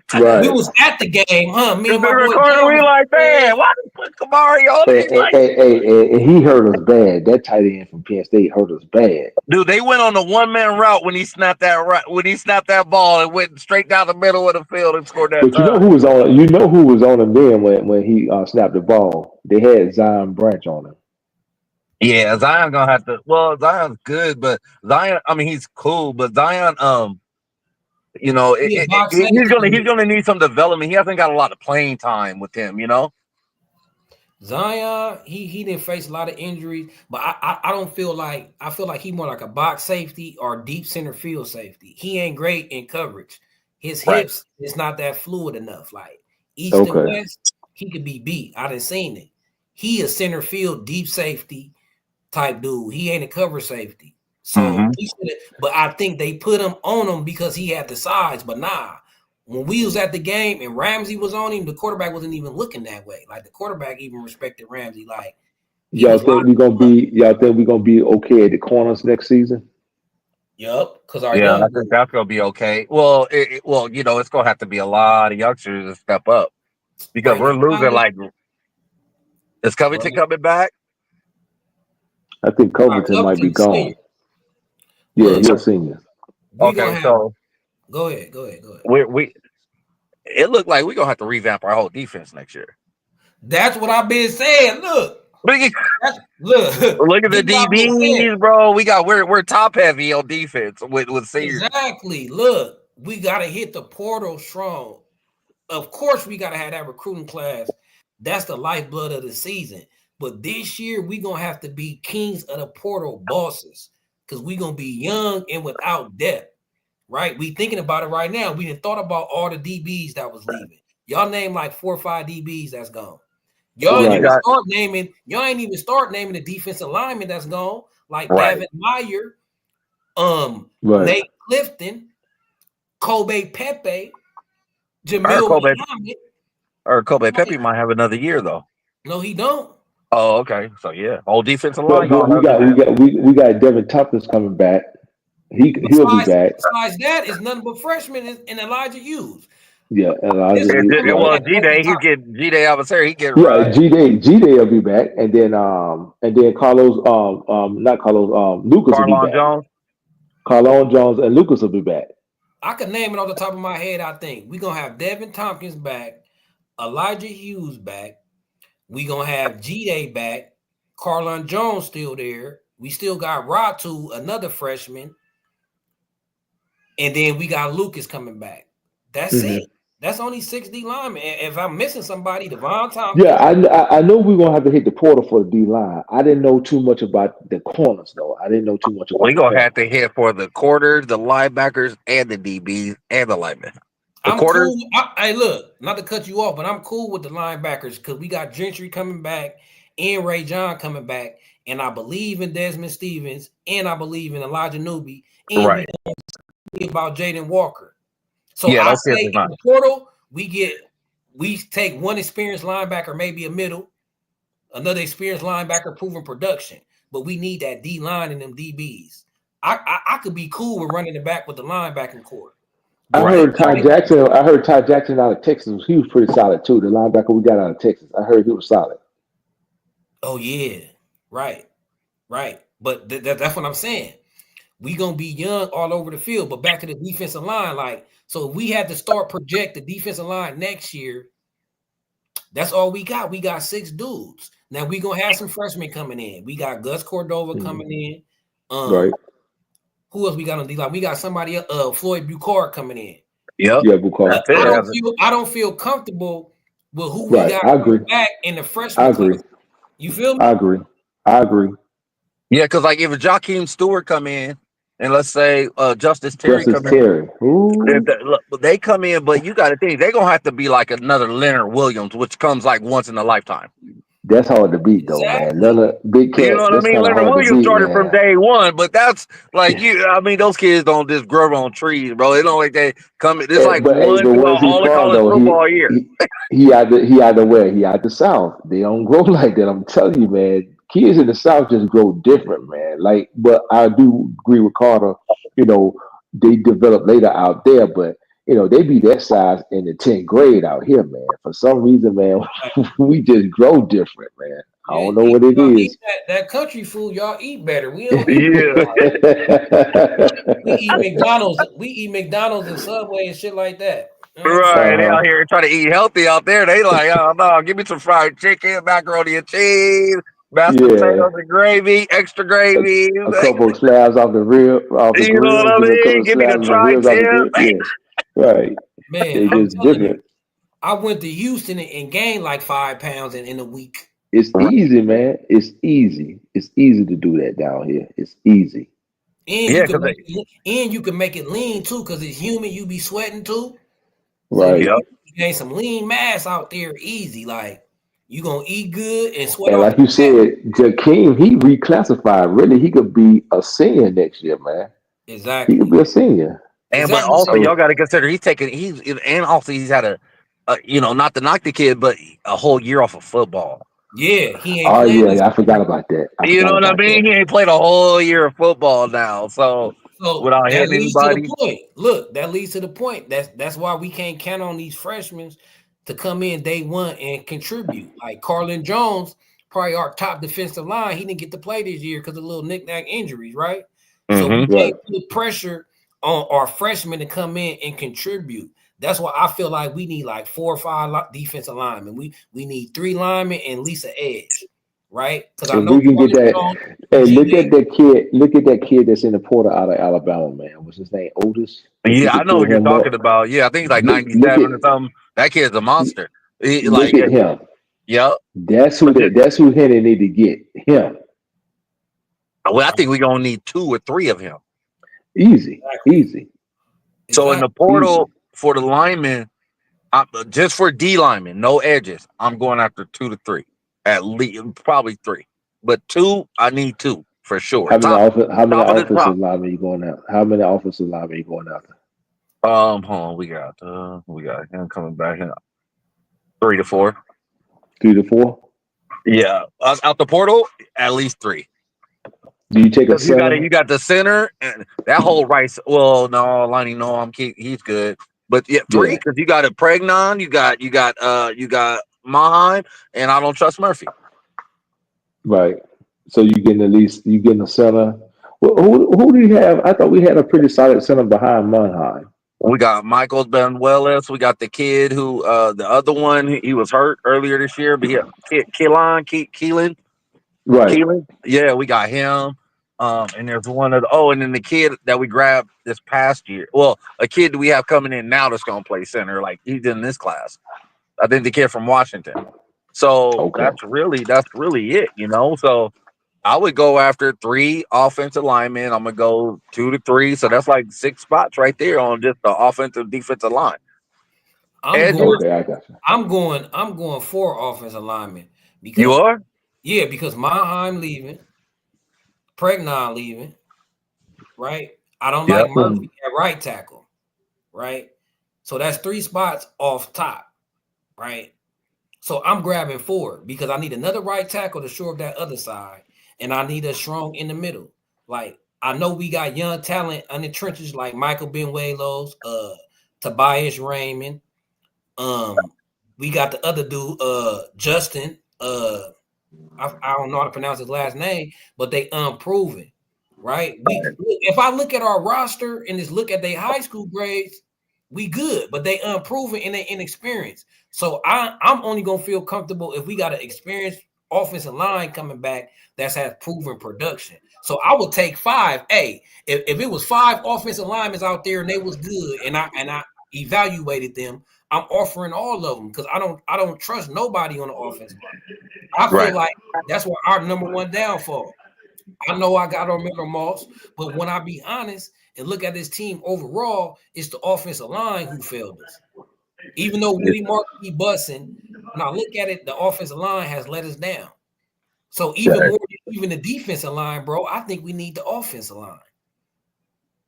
How many you grabbing on the defensive line, Carter? I'm gonna grab at least 4. Because You look, gonna all go right, 4 each way? yeah, because look how I'm thinking. All right, next year I can see. I know Devon Tompkins, he gonna play, get some ball. I got him. I got Carline. I got G-Day, right? I need all of them to have quality backups. So I need somebody behind Carline. That's a defensive tackle. I need somebody behind G-Day. That's another defensive tackle. I need somebody behind Devon Tompkins. That's somebody who could play D tackle and D end. And then I need to replace Jamil Muhammad, and I need to give Cam Fountain a backup too. So Right. I need all backups for everybody we got returning, bro. So I at least need. That's why I told John. I mean, that's why I told Brian. I'm spending half our money just on the. I tell you, I said I need 5 offensive linemen and 5 defensive linemen. That's 10. Yeah, he said that. He said you spent a half of the bag on the trenches. Yep, and I'm offering them all $1 million because I know where the big bag's going. The big bag's going to the quarterbacks, the wide receivers, the DBs, and the edge rushers, and the offensive tackles. So players like the 4-star centers and the 4-star guards and the 4-star defensive tackles, they ain't getting offered $1 million. They getting offered 700,000, 800,000. I'm gonna give linemen do quarterback money, so they ain't got no choice but to come. You feel Yeah. Right. So But what about your DB? So you gonna get a whole new defensive Right. backfield out the portal too? I feel like it depends what Kamari Ramsey do. I feel like we might only need like 2 DBs because I believe in Brandon Conley for sure. I also believe in Marcellus Williams, right? And then I know we got I know all our DBs ain't leaving. Who we got coming back? Nicholson. We got Christian Pierce, Gallegos. Don't forget about Gallegos. Gallegos, yeah. Yeah, all right. So say if we didn't get no DBs, I'll still kind of be like, okay, our young guys got to do what it do. I'm more confident in our young DBs than when we got in the trenches. That's what I'm saying. And I feel like the trenches is a priority. I'll run it back with our young DB class, with the young DBs. Because And anybody who hasn't played this year, if they only played in that Utah State game or whatever, the young DBs, we got 2 games left. They can't burn a red shirt. I'm playing them these next 2 games. And look, we still got Malachi Crawford. He ain't got on the field yet, but he's So 6'4". he got hurt last year. He had an injury. He's He had hurt, an injury, didn't he? He got hurt at the beginning of the year. Yeah, he coming back next year. So we got Malachi Crawford coming back next year. So I feel like we got some dudes, and I feel like the DBs is a little cheaper too. Like if you a 5-star DB, then yeah, you're gonna get a bag. You know what I'm saying? But the quarterbacks. Yeah, but we did that height at the DB though. They've been recruiting 6'2", 6'3" corners. I think that's what we need. Yeah, you know D'Anton Lynn. You know D'Anton Lynn is gonna go with length. Right. Right. So I believe the DBs, they you can find them a dime a dozen. Like look how we found Greedy Vance. Right. And even Kamari. I mean, I know Kamari came over, but Kamari. I mean, we never knew he was that good. Exactly. I did. When I saw him at UCLA, I knew he was good. I didn't see him. I saw him at that last game at SC last year, but I didn't know that kid was that good. I was like, he had the best closeout speed in college football, bro. Any position. Right. I don't care what position it is. I think he could be a second round pick, maybe late first round. But I think if he comes back a year, he's guaranteed first or second round for sure. Yeah, I didn't know Kamari could read and react like he do. That's why you feel like he got the best closing speed because his mind is quick. Right. He see play and diagnose it quick and get on it. No hesitation. Right. So I feel what y'all saying with the DBs, but my main focus, like I said, priority is them trenches, y'all. I'm telling you, and we can. It's like I agree with you. We can find another Greedy Vance. You know what I'm saying? The DBs ain't gonna demand as much. We can find a sleeper DB to add to our young DBs, but we got to get the pass rush. So the bring a full circle. The bring a full circle. The number one bag and the number one priority is pass rush. Pass rushers. I got $2 million for the top edge in the portal. Hey, Carter dropping them bags. Hey, look, you gonna make it back. If you win in LA, you gonna make that money back. Pack out the collie one time and see what happens. You gonna make that one game. Exactly. You feel Pack out the collie. Hey, Carter, $2 million on one run, on one edge, $2 million. They just gave what's his name 2.5, and he ain't even seen the field yet. Hayden Lowe. Hayden Lowe got 2.7. So why ain't he got 1.2? Yeah, he ain't never even seen the field. Ain't sniffed the field college football yet. Hold on. Hayden Lowe got how much? $2.7 million over 4 years. Okay, over 4 years. Okay, I got you. So it's broken down into almost what? I got you. $900,000 a year. But it's still I got you. Some of that bag, it was 2.5, but the 2.7 was put on his contract because of the fact for his sister. His sister's a top flight. I got you. You know what I mean? And the parents didn't ask for anything else because the parents got money. He go to Westlake Village. That's one of the top private schools in the whole nation. So the parents got money, man. I have a direct plug who was there when everything was going down. Yeah, he got I know the principal to that school. He got a nice piece of change. They gave him $2.7 million. That's what happened. And he got a nice piece of change, man. They got a nice piece of change then. Yeah, and he was upset at Lincoln. Yeah, so back to what you saying, Brian. Yes, I'm spending $2 million on the edge. One, if I believe in him and he got proven production, and I know that he gonna give us what we need. See, it ain't about how much the player is worth. It's about how valuable is that position for your success. Like that's how Kirk Cousins make all this money in the NFL. He ain't the best quarterback. But sometimes when you could look at him and be like, okay, we had his production, we maybe could win. Kirk Cousins got two big contracts because he above average. He a very good quarterback, but he got elite quarterback money because of the market and the team needs.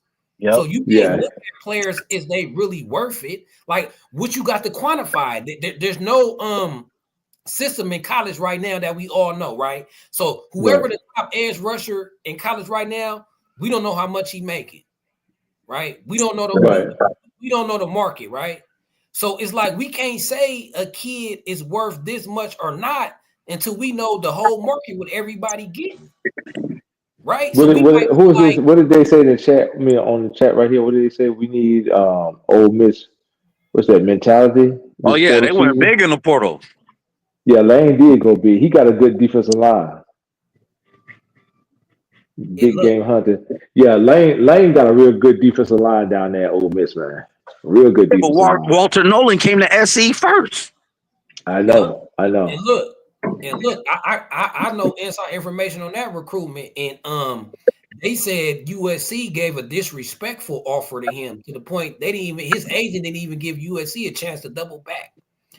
Man, Y'all don't even want to hear the money that they started off with Walter Nolan with USC offering him. I ain't even gonna say that on this channel. Right. nah, don't do it. Don't do that. Don't Look, do look, it. look, it wasn't even half as much as what he got, what we offered him. It wasn't even in Man. the same digit. But I heard that it was mainly because of the people who was leading the NIL The same group dude, Dave group. Emmerich. Dave No, no, Emmerich. no. They changed it. It's another dude that's leading it now. Yeah, I because they can't was remember his name. yeah, because I heard Dave Emmerich, he was the dude controlling the NIL and offering the kids. It's what you call a son. Is it John Robinson's son that's leading it now? Yeah, I remember. Yeah, I know what you're talking about. Yeah, they did change it. They changed it so they got somebody else leading. And like you said before, next year start the revenue sharing. So I think we should be straight, but they got to show up those trenches though. They don't have to get them linemen, those defensive linemen, especially like you said, Carter. We need a good edge rusher, a good edge rusher, man. That one that I can think we get need home like multiple Latuke. though. Yeah, we need multiple because look, one good edge rusher, you could game plan, you could double team him, chip block Well, right. the reason why I said one good one because I think Cam Fountain really going to come up to speed Oh next year. yeah, I Right. feel That's why I said one. That's why I said one. that's I true. think Cam Fountain really gonna come up the edge, and I think Lucas should come back. He should be pretty solid. I can see Lucas sliding inside, playing more so inside than on the edge next year. Yep. And a lot of it's going to depend on. Oh, well, we got Braylon too, but a lot of Mhm. it's going to depend on us getting to the quarterback and us having DBs that could come and lock up. Like Right. really, if we're looking at our team this year, I guess if Covington wasn't hurt, but we only got one DB that could come up and actually lock up somebody, and that's Jalen Smith. He can lock up anybody in the nation, no problem. Like you see how everything changed in that LSU Hmm. game when we Right. put Smith on Lacey. Oh Right. yeah. Yeah. That's Once we true. put him on That's Lacey, true. it was a wrap. It was like, oh, he didn't. I don't even think he caught a pass in the second half. I want to see us have a defense like Pete Carroll had when he first went to Seattle. What was it, the Legion of Boom? I want to see Yeah, us with a defense like that with those long corners. You had a linebacker and what was my man name? I just thought yeah. about his Richard name and I forgot it. Sherman. You had what's that safety name that was coming down and smacking everybody head off? Earl Yeah, Thomas. uh, And that was a I'm talking about Bobby Wagner. That's what I'm thinking about. Bobby Bobby Wagner. Wagner at linebacker. Yep. I want to see a defense And like that. they had the linebacker from SC Smith, Yeah, Steve yeah, that's Smith's right. younger brother. Steve. Yeah, yeah, that's right. That's right. I remember him. I He won. remember Remember him. Malcolm Smith. He won MVP of the Malcolm Super Smith. Bowl. Yeah, he did. The first Super Bowl they went to, he won the MVP of it. That's Yep. right. I want to see a So defense like that, with those long corners on the outside like that, those physical safeties to come up in the box. I want to see a defense just like that. I want to see what D'Anton Lane can do with a defense like that. which is the exact same type of defense we had when Pete was at SC too. Kevin Hmm. Ellison in the box on you. Right. Taylor Mays running that free safety. You got a 6'3" free safety that run a 4-3 that can come and smack the life out of your world. We just didn't have the corners though. We didn't have the Right. corners though. We had the safeties, we had the linebackers, especially the linebackers, but we just didn't have the corners that could really lock up on the outside, that length on the outside like that. Everywhere else was sewn up except for those corners. The But DB, the defensive line, the linebackers, and the safeties were so good that we didn't really even need corners. that's That's that's true. why that's why I said my focus will be on them trenches because them trenches can make up for average corners, That's right? true. So Yeah. That's true. even in our heyday, we probably had average corner. We always had one good number one corner. I mean, Sharice Wright was good. Right. I mean, Kerry Harris, he was good. But yeah, we never had elite corner core even during Right. era. But we was solid Right.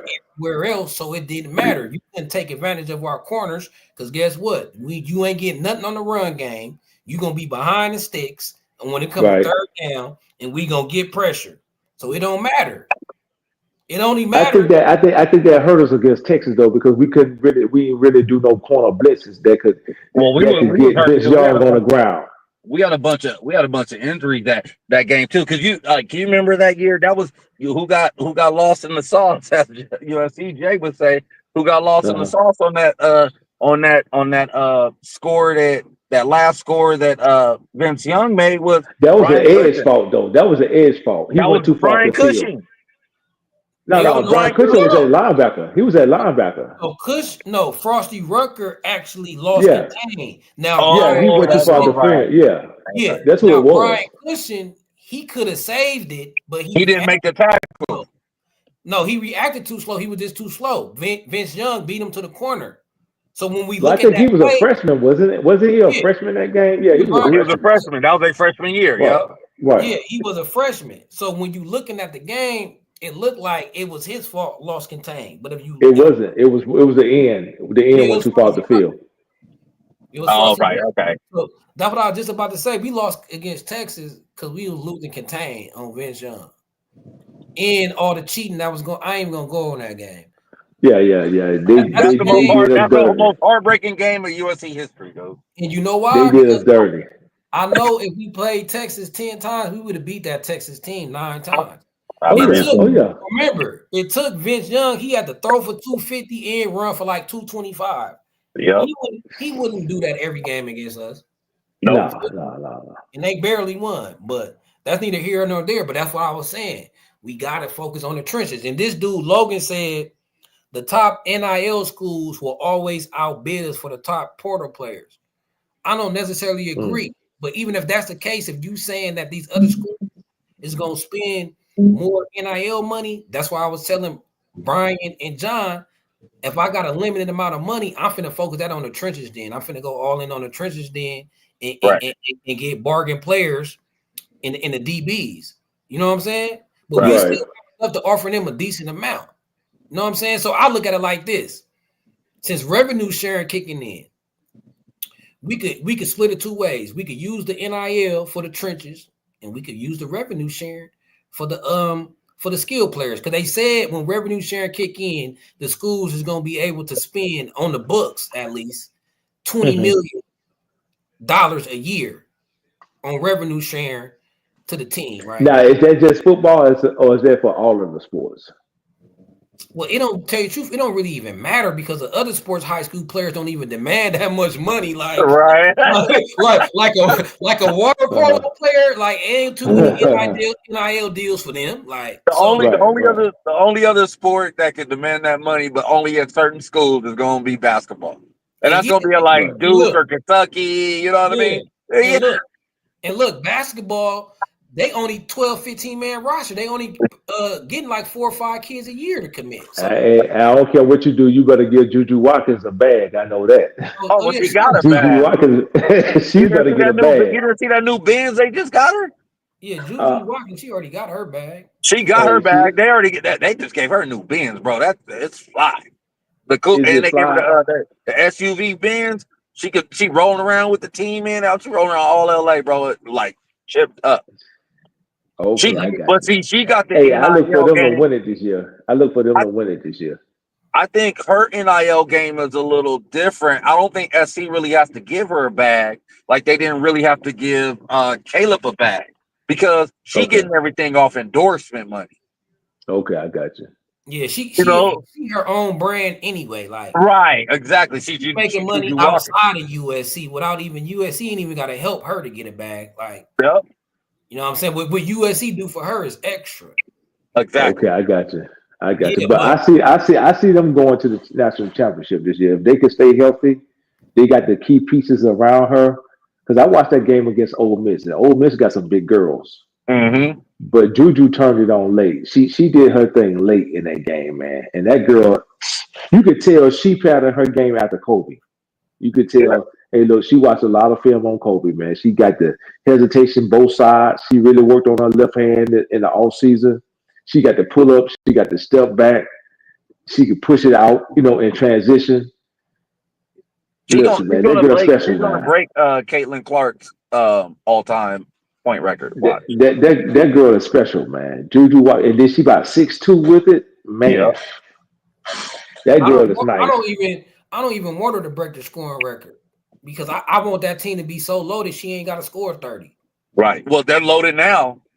They had the number one recruiting class. Yeah. So they're loaded Yeah, they right now, loaded. and they got those 3 transfers that came in. The one chick was averaging 20 over in Stanford. Stanford was the top Yeah, 5 team, top 10 team in the nation last year. Like, oh, they're loaded, like loaded. yeah, and I think all of them kids want to come play with Juju Watkins, man. Yeah, I think so too. Yeah, yeah, I think yeah. they're And like, they no, got we're going over there. Yeah, we're gonna go over where Juju at because and they can win it with her. To be honest, they can win it with her, man. man, They I can feel win like it. USC priority said Juju Watkins is the richest athlete on campus. I can I believe don't it. deny that. I can believe it. I can believe it.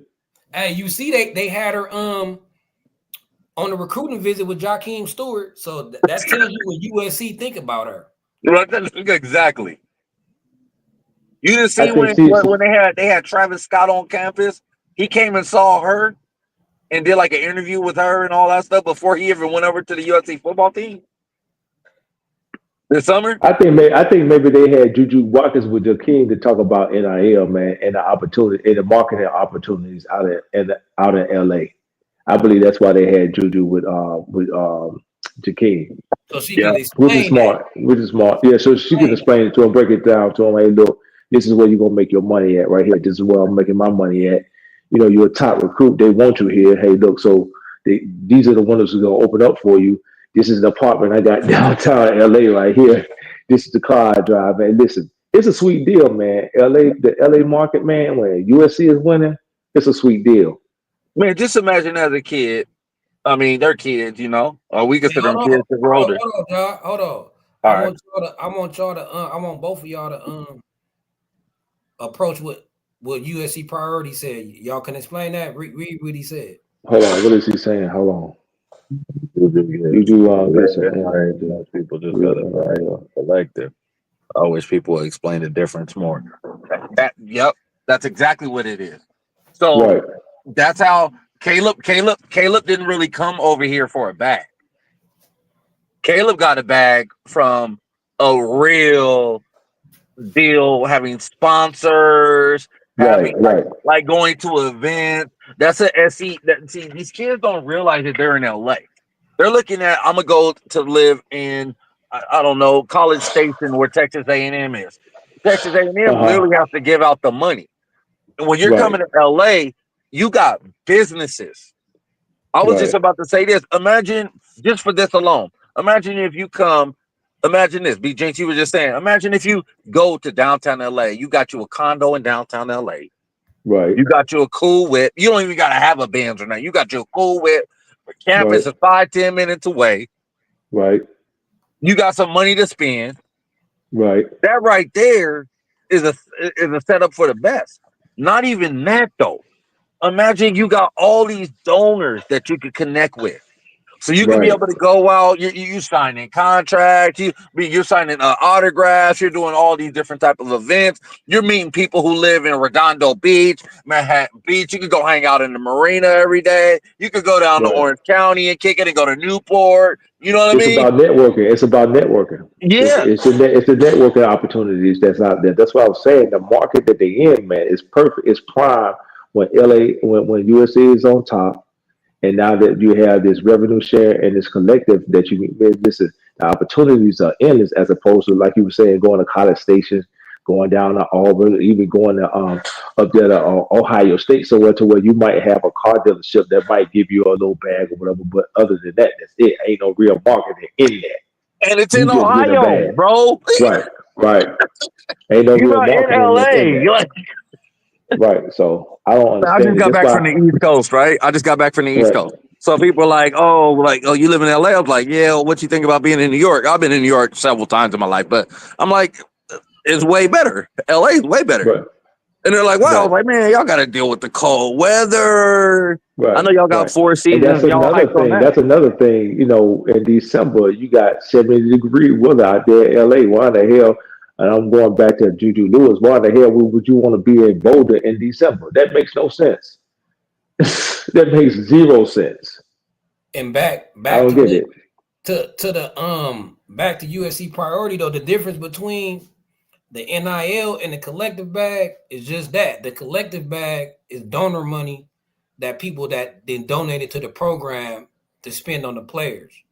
The Uh huh. NIL bag is your individual deal that you didn't broker with a company, right? Right. So that's the difference. The NIL is your name, image, and likeness. That's specifically Right. your bag. Some you negotiated with some type of company that wants you to endorse for them.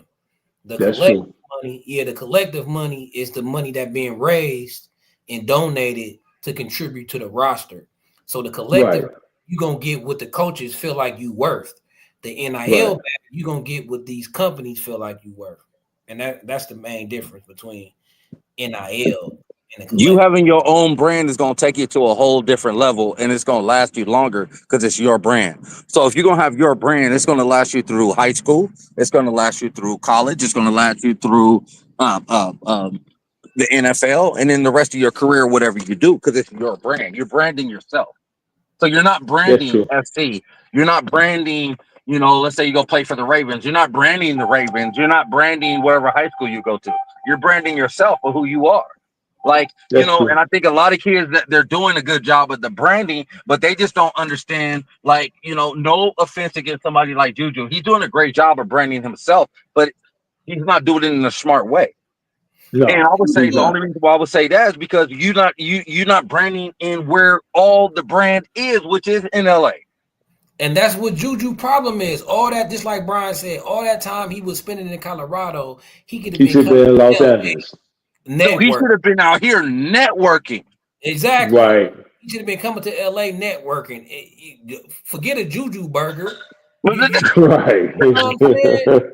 Yeah, what about a Right. Juju a yacht? You know what I mean? Go tell me what a Juju airplane look like. You know what I'm saying? Like you Exactly. thinking That's like, crazy. wait, it's like a lot of times because a lot of us, man, I'm the same way. I'm pretty successful, but at the same time, it's like I don't come from where somebody taught me on how to do these things.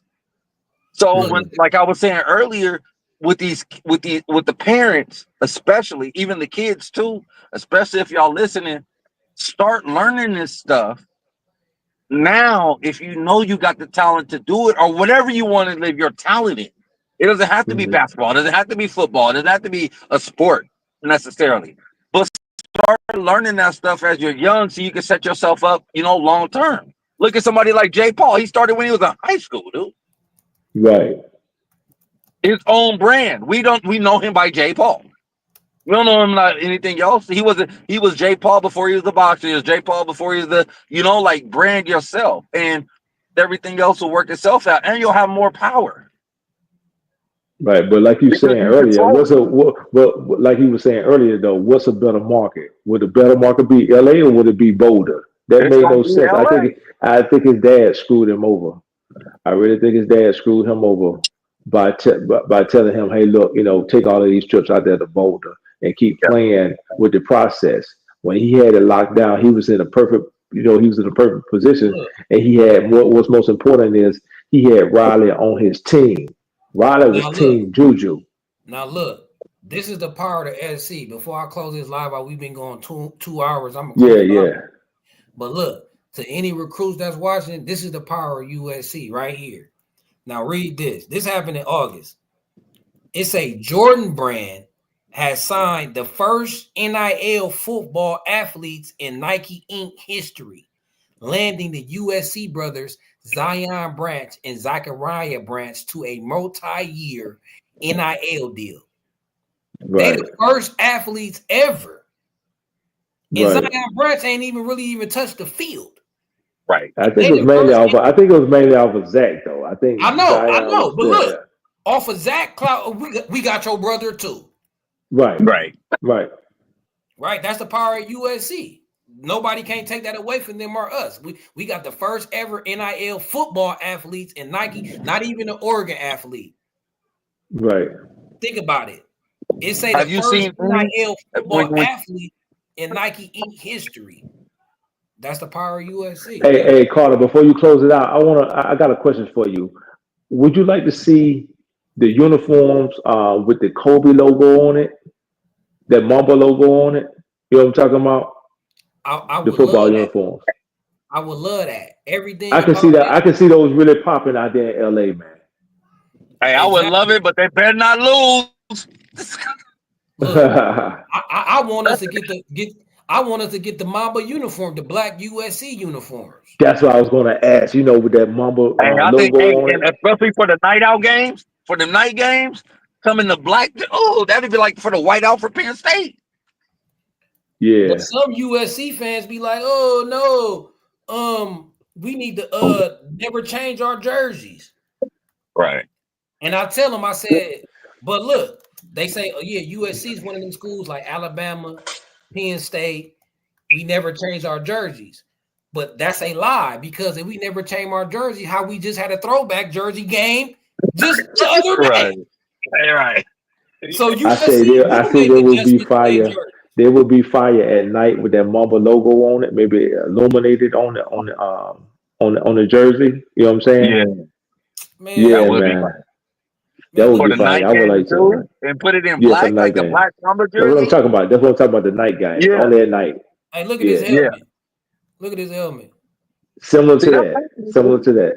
Look at we this don't have one. to do like Oregon and put 50 different jerseys out, but we could just Right. have one little, we drop every once in a while on y'all, especially for the big games. And if next year, I'm gonna tell you this. I know B Jinx, you said we're gonna have an easier schedule. I'm Right. scheduling my games with them with the Big Ten teams. I'm scheduling them to come out here in the evening. Uh-huh.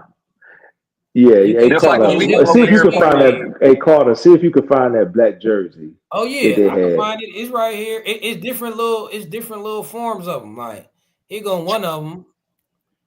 But I done actually seen a black jersey already made. Like you could get them custom made. Uh-huh. Oh wow. Yeah, I done seen people walking around. So I'm like, man, like come on, man, give us the black jerseys, bro. At least at night. At least at night. At At least least at for a night. night game, yeah. Like, There it come on. is. There it is. There it is. Oh yeah, see that's That with that that's with that that one. Mamba with that Mamba logo on it instead of that Nike logo on it. Man, That's a killer jersey right there, dude. Oh yeah. You wear With that the out one time and with the have on black recruit pants. show. With the black pants on it. Oh man. I'll have a night game with that jersey right there during homecoming weekend, playing a big time team with all the recruits in there. It's gonna go crazy in the college. Oh yeah. Oh hold yeah, on, it would. y'all. Most definitely would. What about? Hold on, I'm finna pull up another one. Hold on. What about? Let me see. Let me see. I just found one on what's this? Insta. Hold on. I'm gonna share it with y'all in a second. Get this out the way. You can't tell me that ain't clean too. That's a nice little rendition. That's the one I was talking about right there. Oh, that's the one right there. That's it. That's the one right there. That's it. With the Kobe Mamba emblem on it instead of the Nike emblem. With the all black socks. Right. And the Man, black cleats. long sleeve Yeah, the black black socks. cleats. Yeah. With But the all black socks and the black cleats. Oh, that'd be the coldest jersey right there in college football. Oh yeah. man, Guaranteed. But like I said, I want instead of that Nike emblem on it, I want that Mamba emblem on it. Oh, like okay, I get what you mean. You know what I'm saying? Where that Nike's supposed to be at, put that Mamba, that Kobe emblem right there. Right. Oh, and then I see what you mean. Like put it with the what did you call it with the the reflection on it? Right. With the reflection on. Yeah. Yes, sir. Yes, Yeah. sir. Yeah. Could you imagine we came out on those at UCLA field with that on? In the Rose Bowl, we came out because we In played the in the Rose Rose Bowl Bowl. this year. You said we came out in the Rose Bowl with that? It would have to I'm be about a to night say, game though. It would have to be a night game though. I tell you the truth, I'll say that for a playoff game if we made one. Oh, right. Because we already the villain anyway. We might as well embrace that underdog mentality, come out of that all black against the world, US against the world, and that all black. Oh man, that'll light on fire with those red numbers like that. With those cardinal numbers with trimmed in yellow like that, just like that. Just like that. For real. That just like that right there. Those are the ones right there.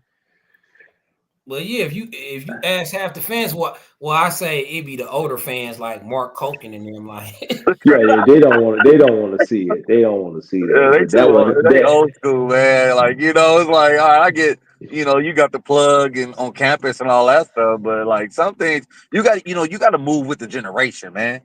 exactly. right. Everybody else is moving forward, just like we late with NIL, late with getting, a lot of stuff. We got to move with the generation, man. That's what's gonna make it more appealing to the kids to come. That's what's gonna make it appealing for more people to show up at the game. Hold on. Hey, Jakeem Stewart still getting the treatment. They say he in front row at SoFi right now. Oh, he at the game right now? He at the game? So I seen people in the chat kept texting Stewart. I'm like, why they keep talking about him? Did he commit? Yeah, because that's right. The Chargers playing the Bengals right now. He So at they that game. basically telling that kid, you're not going home till we get a commit from you. That's What we what they're gotta do? supposed What to you do. want to do after this? No, stay till. Well, obviously he's not gonna leave till Monday. So hey, man, just stay till Tuesday. Call off school tomorrow. We're gonna take you to. We're gonna go ahead and take you out to Redondo Beach tomorrow on the boat. Hold And on. that's how. And you know that's how they got Caleb, right? They took Caleb to one of those Charger games. Oh, no, they also took Caleb to the Laker game. So it's the Charger game they playing right now? Yeah, the Chargers playing the Bengals right now at SoFi. Yeah. Oh, I'm about to say if it was the Rams, then Aaron Donald got a part in this. Well, they gonna have a part in it regardless because they got the plug. Right. You know what I mean? If you coach there for years, you know who to call to get a game or just pay the money for the ticket. Who cares? That's a ooh, hey man, ooh, that's not okay. I hope he is at the So game. we lost. I know you got to get off, Carter, but now that brings up a whole nother subject though. So we lost. We lost the guy from Westlake Village, right? Mm-hmm. Now we done got a 5-star quarterback, replaced our quarterback. We come in with Jakeem. Let's say we get Justice. We That'd be tough. We top five. We top five. I think that's top 5. With them three, I think we should bump up in the rankings from getting Husan. And with the receivers we got, we top 5. We top 5. Because that kid out of Utah, the receiver, what's his name? Miles. Miles.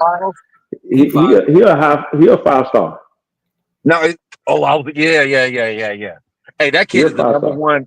He has to be the number 1 receiver in the nation. You guys see what he did to that team in Florida by himself? I heard about that. He's sitting out the rest of the season. He had a little injury. He like F it. He gonna sit out the rest. He feel like he don't got to show himself no more. What you got to show yourself? You went off on the top team, one of the top 5 teams in the whole entire nation by yourself. Right. All the quarterback had to do was throw it up. Yeah, he had got hurt. He was gonna be out for like damn near half of the season, so he just said, "Forget it." Like he might as well gear up for USC. Right. I don't think we're gonna lose him though. Not with Longstreet. Not with Longstreet. No. Yeah, and his main reason, I remember his recruitment when he did it live. He said his main reason was that USC education and that network, the life after football. He said he get it. Man, right. I know a dude personally that went to USC, right? I'm not gonna mention his name. He went to prison for 6 years. He got out of prison. He went to USC, got his bachelor's, right? Just his bachelor's. He got out of prison, bro. 6 months later, he was making $150,000 a year because of the network from SC. Right. And I'm not pushing no kids to I know who you're talking about. You know what I'm saying? Yep. I know who you're talking about. I know exactly who you're talking about. 6 months later, he got out. 6 months after he got out, he landed a job because he had that network making $150,000 a year. I know exactly who you're talking about. USC priority said he talked to 3 USC priority, bro. Like hit the link. Like USC priority, he been at this longer than me. Like he really follow USC for real. Like What do you say? Oh yeah, I follow him. I follow USC priority. yeah, hit the link if you want to. But he said he talked to 3 of the 4 out of the wide receiver commits, and they all like the film they see Okay. on Longstreet. Okay. When you look at, could you imagine what we would be like right now if May Ava played the whole year? Not even Oh that. man. If we just had packages thrown in there, we might be undefeated. But either 9-1. The only 9-1. loss I can see, the only loss I see was probably what happened is at Minnesota, man. They gave us the hose bad out there, man. So that's probably the only loss we would probably have would be at Minnesota. Yeah, because the rest wasn't gonna let us get out of that. Nah, they weren't gonna let us get out of there for nothing. They were like, no. That coach was gonna let us get out of there. one. Yeah, we would y'all have to ain't blow winning them this one. out. We would have to blow them out because the Oh referees yeah. felt like they owed Minnesota one from what they did to them against Ohio State or whatever. Yeah. Right. So we weren't gonna get out of there with a victory. That wasn't gonna happen. Well, the But secondary. 9-1 will have us in the playoffs. 9-1, we'll still be top 10 easily. Oh yeah. Easy. Oh, We'll be top 5 We'll be in easily. the top 5. We'll be in top 5 easily with 9-1. Yep. Because Georgia and Tennessee got 2 losses. So Yeah, because Georgia beat Tennessee yesterday, right? Georgia beat the hell out of Tennessee yesterday, man. No, Tennessee was up too in that game. So let me get y'all final thoughts on this. How y'all feeling about this in the future SC? Like, y'all got any predictions? Y'all got any info on somebody else that might flip to us? Like, let us know before we get out of here. Let me get y'all final thoughts on everything. And good looking out for coming on here and rocking with me for 2 hours. No problem. No problem, bro. Oh, it's all good, Carter. You always the man, bro. Love, man. You want to go first, B Jinx? Nah, you go ahead, fam. Go ahead. My prediction is that, well, my assessment, I guess you could say, or what I would do, is my first priority would be to keep the class we have, add linemen.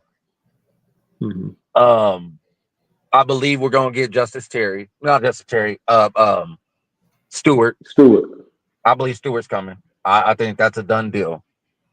And now it's time to transition our team into next year. And we do that by playing the youngsters, especially the ones who've only played in 1 or 2 games because they can't burn a red shirt. And let them get some run and let them but play with a dog mentality. Let them play with a dog mentality. Let those kids go ball out. Okay, we got, we know that Whitty Marks, he's injured a little bit. Tailback. I'm gonna see right now what I got for next year. But I'm gonna do it in a way that we still gonna win. So we already know what we got in Quentin Joyner. But let's see what that dude B Jackson got. Let's see what that other tailback from Peterson. Let's see what he got. With the wideouts, let's throw Xavier Jordan in there. Let's see what he got a little bit. You know what I'm saying? And then also what I'm gonna do is I'm gonna start working. I'm basically going to integrate an offense to where nobody can ever know what I'm going to do. And the number one way I would do that, which is what we did at the beginning of the year, but I'll do it with May Ava now, is I'm gonna incorporate the tight end in our passing game. To where you're so feared about the wide receivers, but you don't even know about these tight ends we got. Our tight ends have been like block heavy. But now it's like, okay, let me incorporate this. How can I pull this tight end and do this and that? And I'm going to stop doing it on that BS that we do with the little down screen or the little flare out. No, none of that. We're going to get them downfield, straight down the seams. The next thing I'm doing, and we talked about it earlier, we got these DBs. We losing all of our DBs. I'm going to see what I got in the DB room. So I know what I need to recruit and what I need to do in the transfer portal. Kids that I think that we have coming, they got that linebacker that's out of Cali. We got to go get him. We got Jakeem Stewart, and we need to go get, I think, 2 to 3 more interior defensive linemen. And one more edge just out of the kids we recruit out of high school. And focus on being a positive program. Focus on moving forward. Let May Ava grow. As you've seen in that game, he got better as the game went on. He got Right. better. And Right. play on that to your recruits, play on that to the transfer portal people, the transfer portal players that are coming in or that you want to be able to go after. And just, and the main thing that we have to do, the number one thing, is we need to get them donors to give us some more money so we can go get these kids. What you got? Those are all good points that you brought up. My main thing would be is exactly what he did, man. Went out to Longstreet. He was the top priority, getting him to flip from Texas A&M to show those kind of kids that hey, look, we're making y'all a priority. Another thing that he did that it shows that he's bringing accountability back to the program by putting Jacoby Lane's ass on that bench for what he did, for what he tweeted out. He got to reestablish that, hey, look, this is what we're going to do going forward. Anybody that pull a stunt like this, you're not playing. If you notice that Jacoby Lane did not play that entire game, he did not play. Hey, look, you come with that foolishness. Hey, look, we put you on the bench. Your next move will be out the program. He got to bring back that discipline and that accountability, man. The recruits and everything else don't come. Yeah, put his foot down. And I think I said that on Carter Show when you was live on yesterday, man.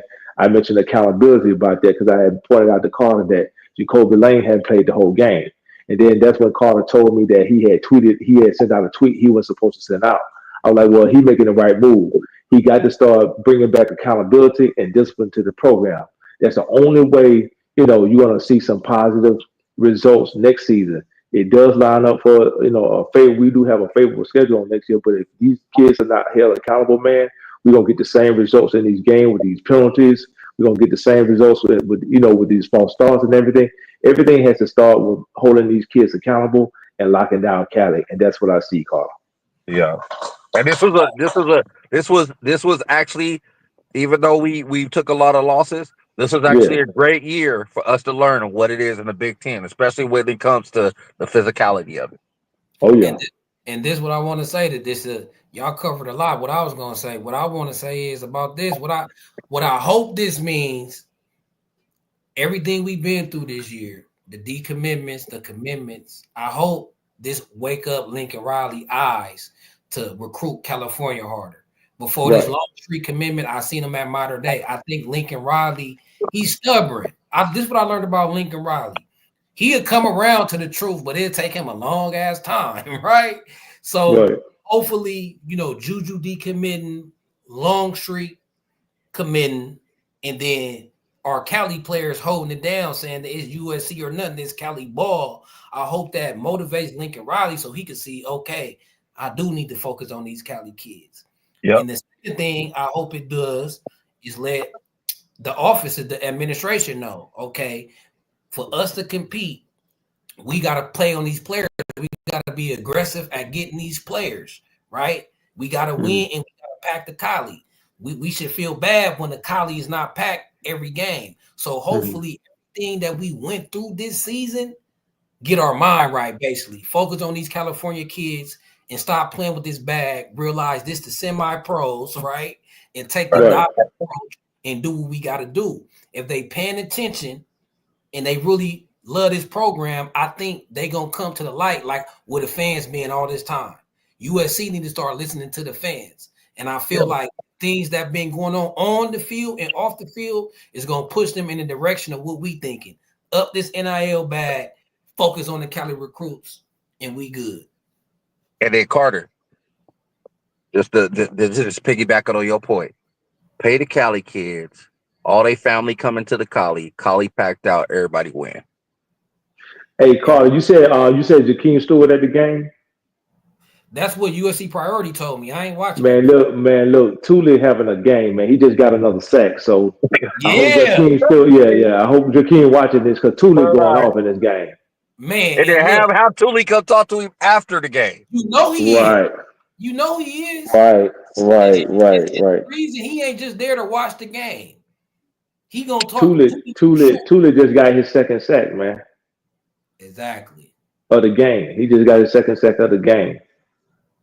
And I guess what more thing, like you were saying, BJ, we got to go down south to get the big boys. We have to. pull the ones we have out here, but we go down south to get the special ones. Why you think they're going out there? Why you think they're going after Justice Terry and Jakeem Stewart and Cam Fountain? You got to get that size out the South, man. That's how you show up that trenches.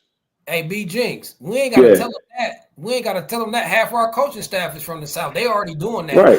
Right. From Louisiana. Do that too much. You know what I'm saying? Yeah, Right. I got you. You know what I'm saying? We just gotta know to come with our bag right. Right. That's true. We already focused on the South. I did another live where I was going over all the offers we made. We offered more kids in the South than we did in California. Yep. So we focus on the South, bro. I feel like just a little too much. Okay, I got you. But Longstreet is the man. He got the right piece. He got Longstreet. That's the most important piece right there with Longstreet. He gonna be he the headliner. So we gonna move forward. Oh yeah, rolling. And I think it's all with him. Yeah, Juju, you want to come back and compete? Come on, compete then. No. Leave Juju alone. Like I told y'all the last time, man. Let Juju go, man. Let him go get his burgers up there in Boulder and do his thing up there in Boulder, man. We offer that Juju. Right. We offer that. Yeah, we got one. We already got a Juju, and then Juju Watkins. On that note, man, for real. On that note, hey man, I'm about to start off this thing. We could be on this thing forever. Talking about man. Hey Carter, hit me too. We'll talk tomorrow. Let's chat tomorrow. Let me see what I can do on this UCLA ticket if you want to roll. All right, for sure. I'm a roll then. All right, well, man. Hey, Light the Torch, they doing live right now. I'm about to slide over there, show some support to Light the Torch podcast. Anybody that's still here, y'all still want to hear USC content being talked about, slide over to Light the Torch. I'm about to slide over there right now. All right, man. Y'all take it easy, man. Y'all take it easy. Much love, brother. All right, man. All right.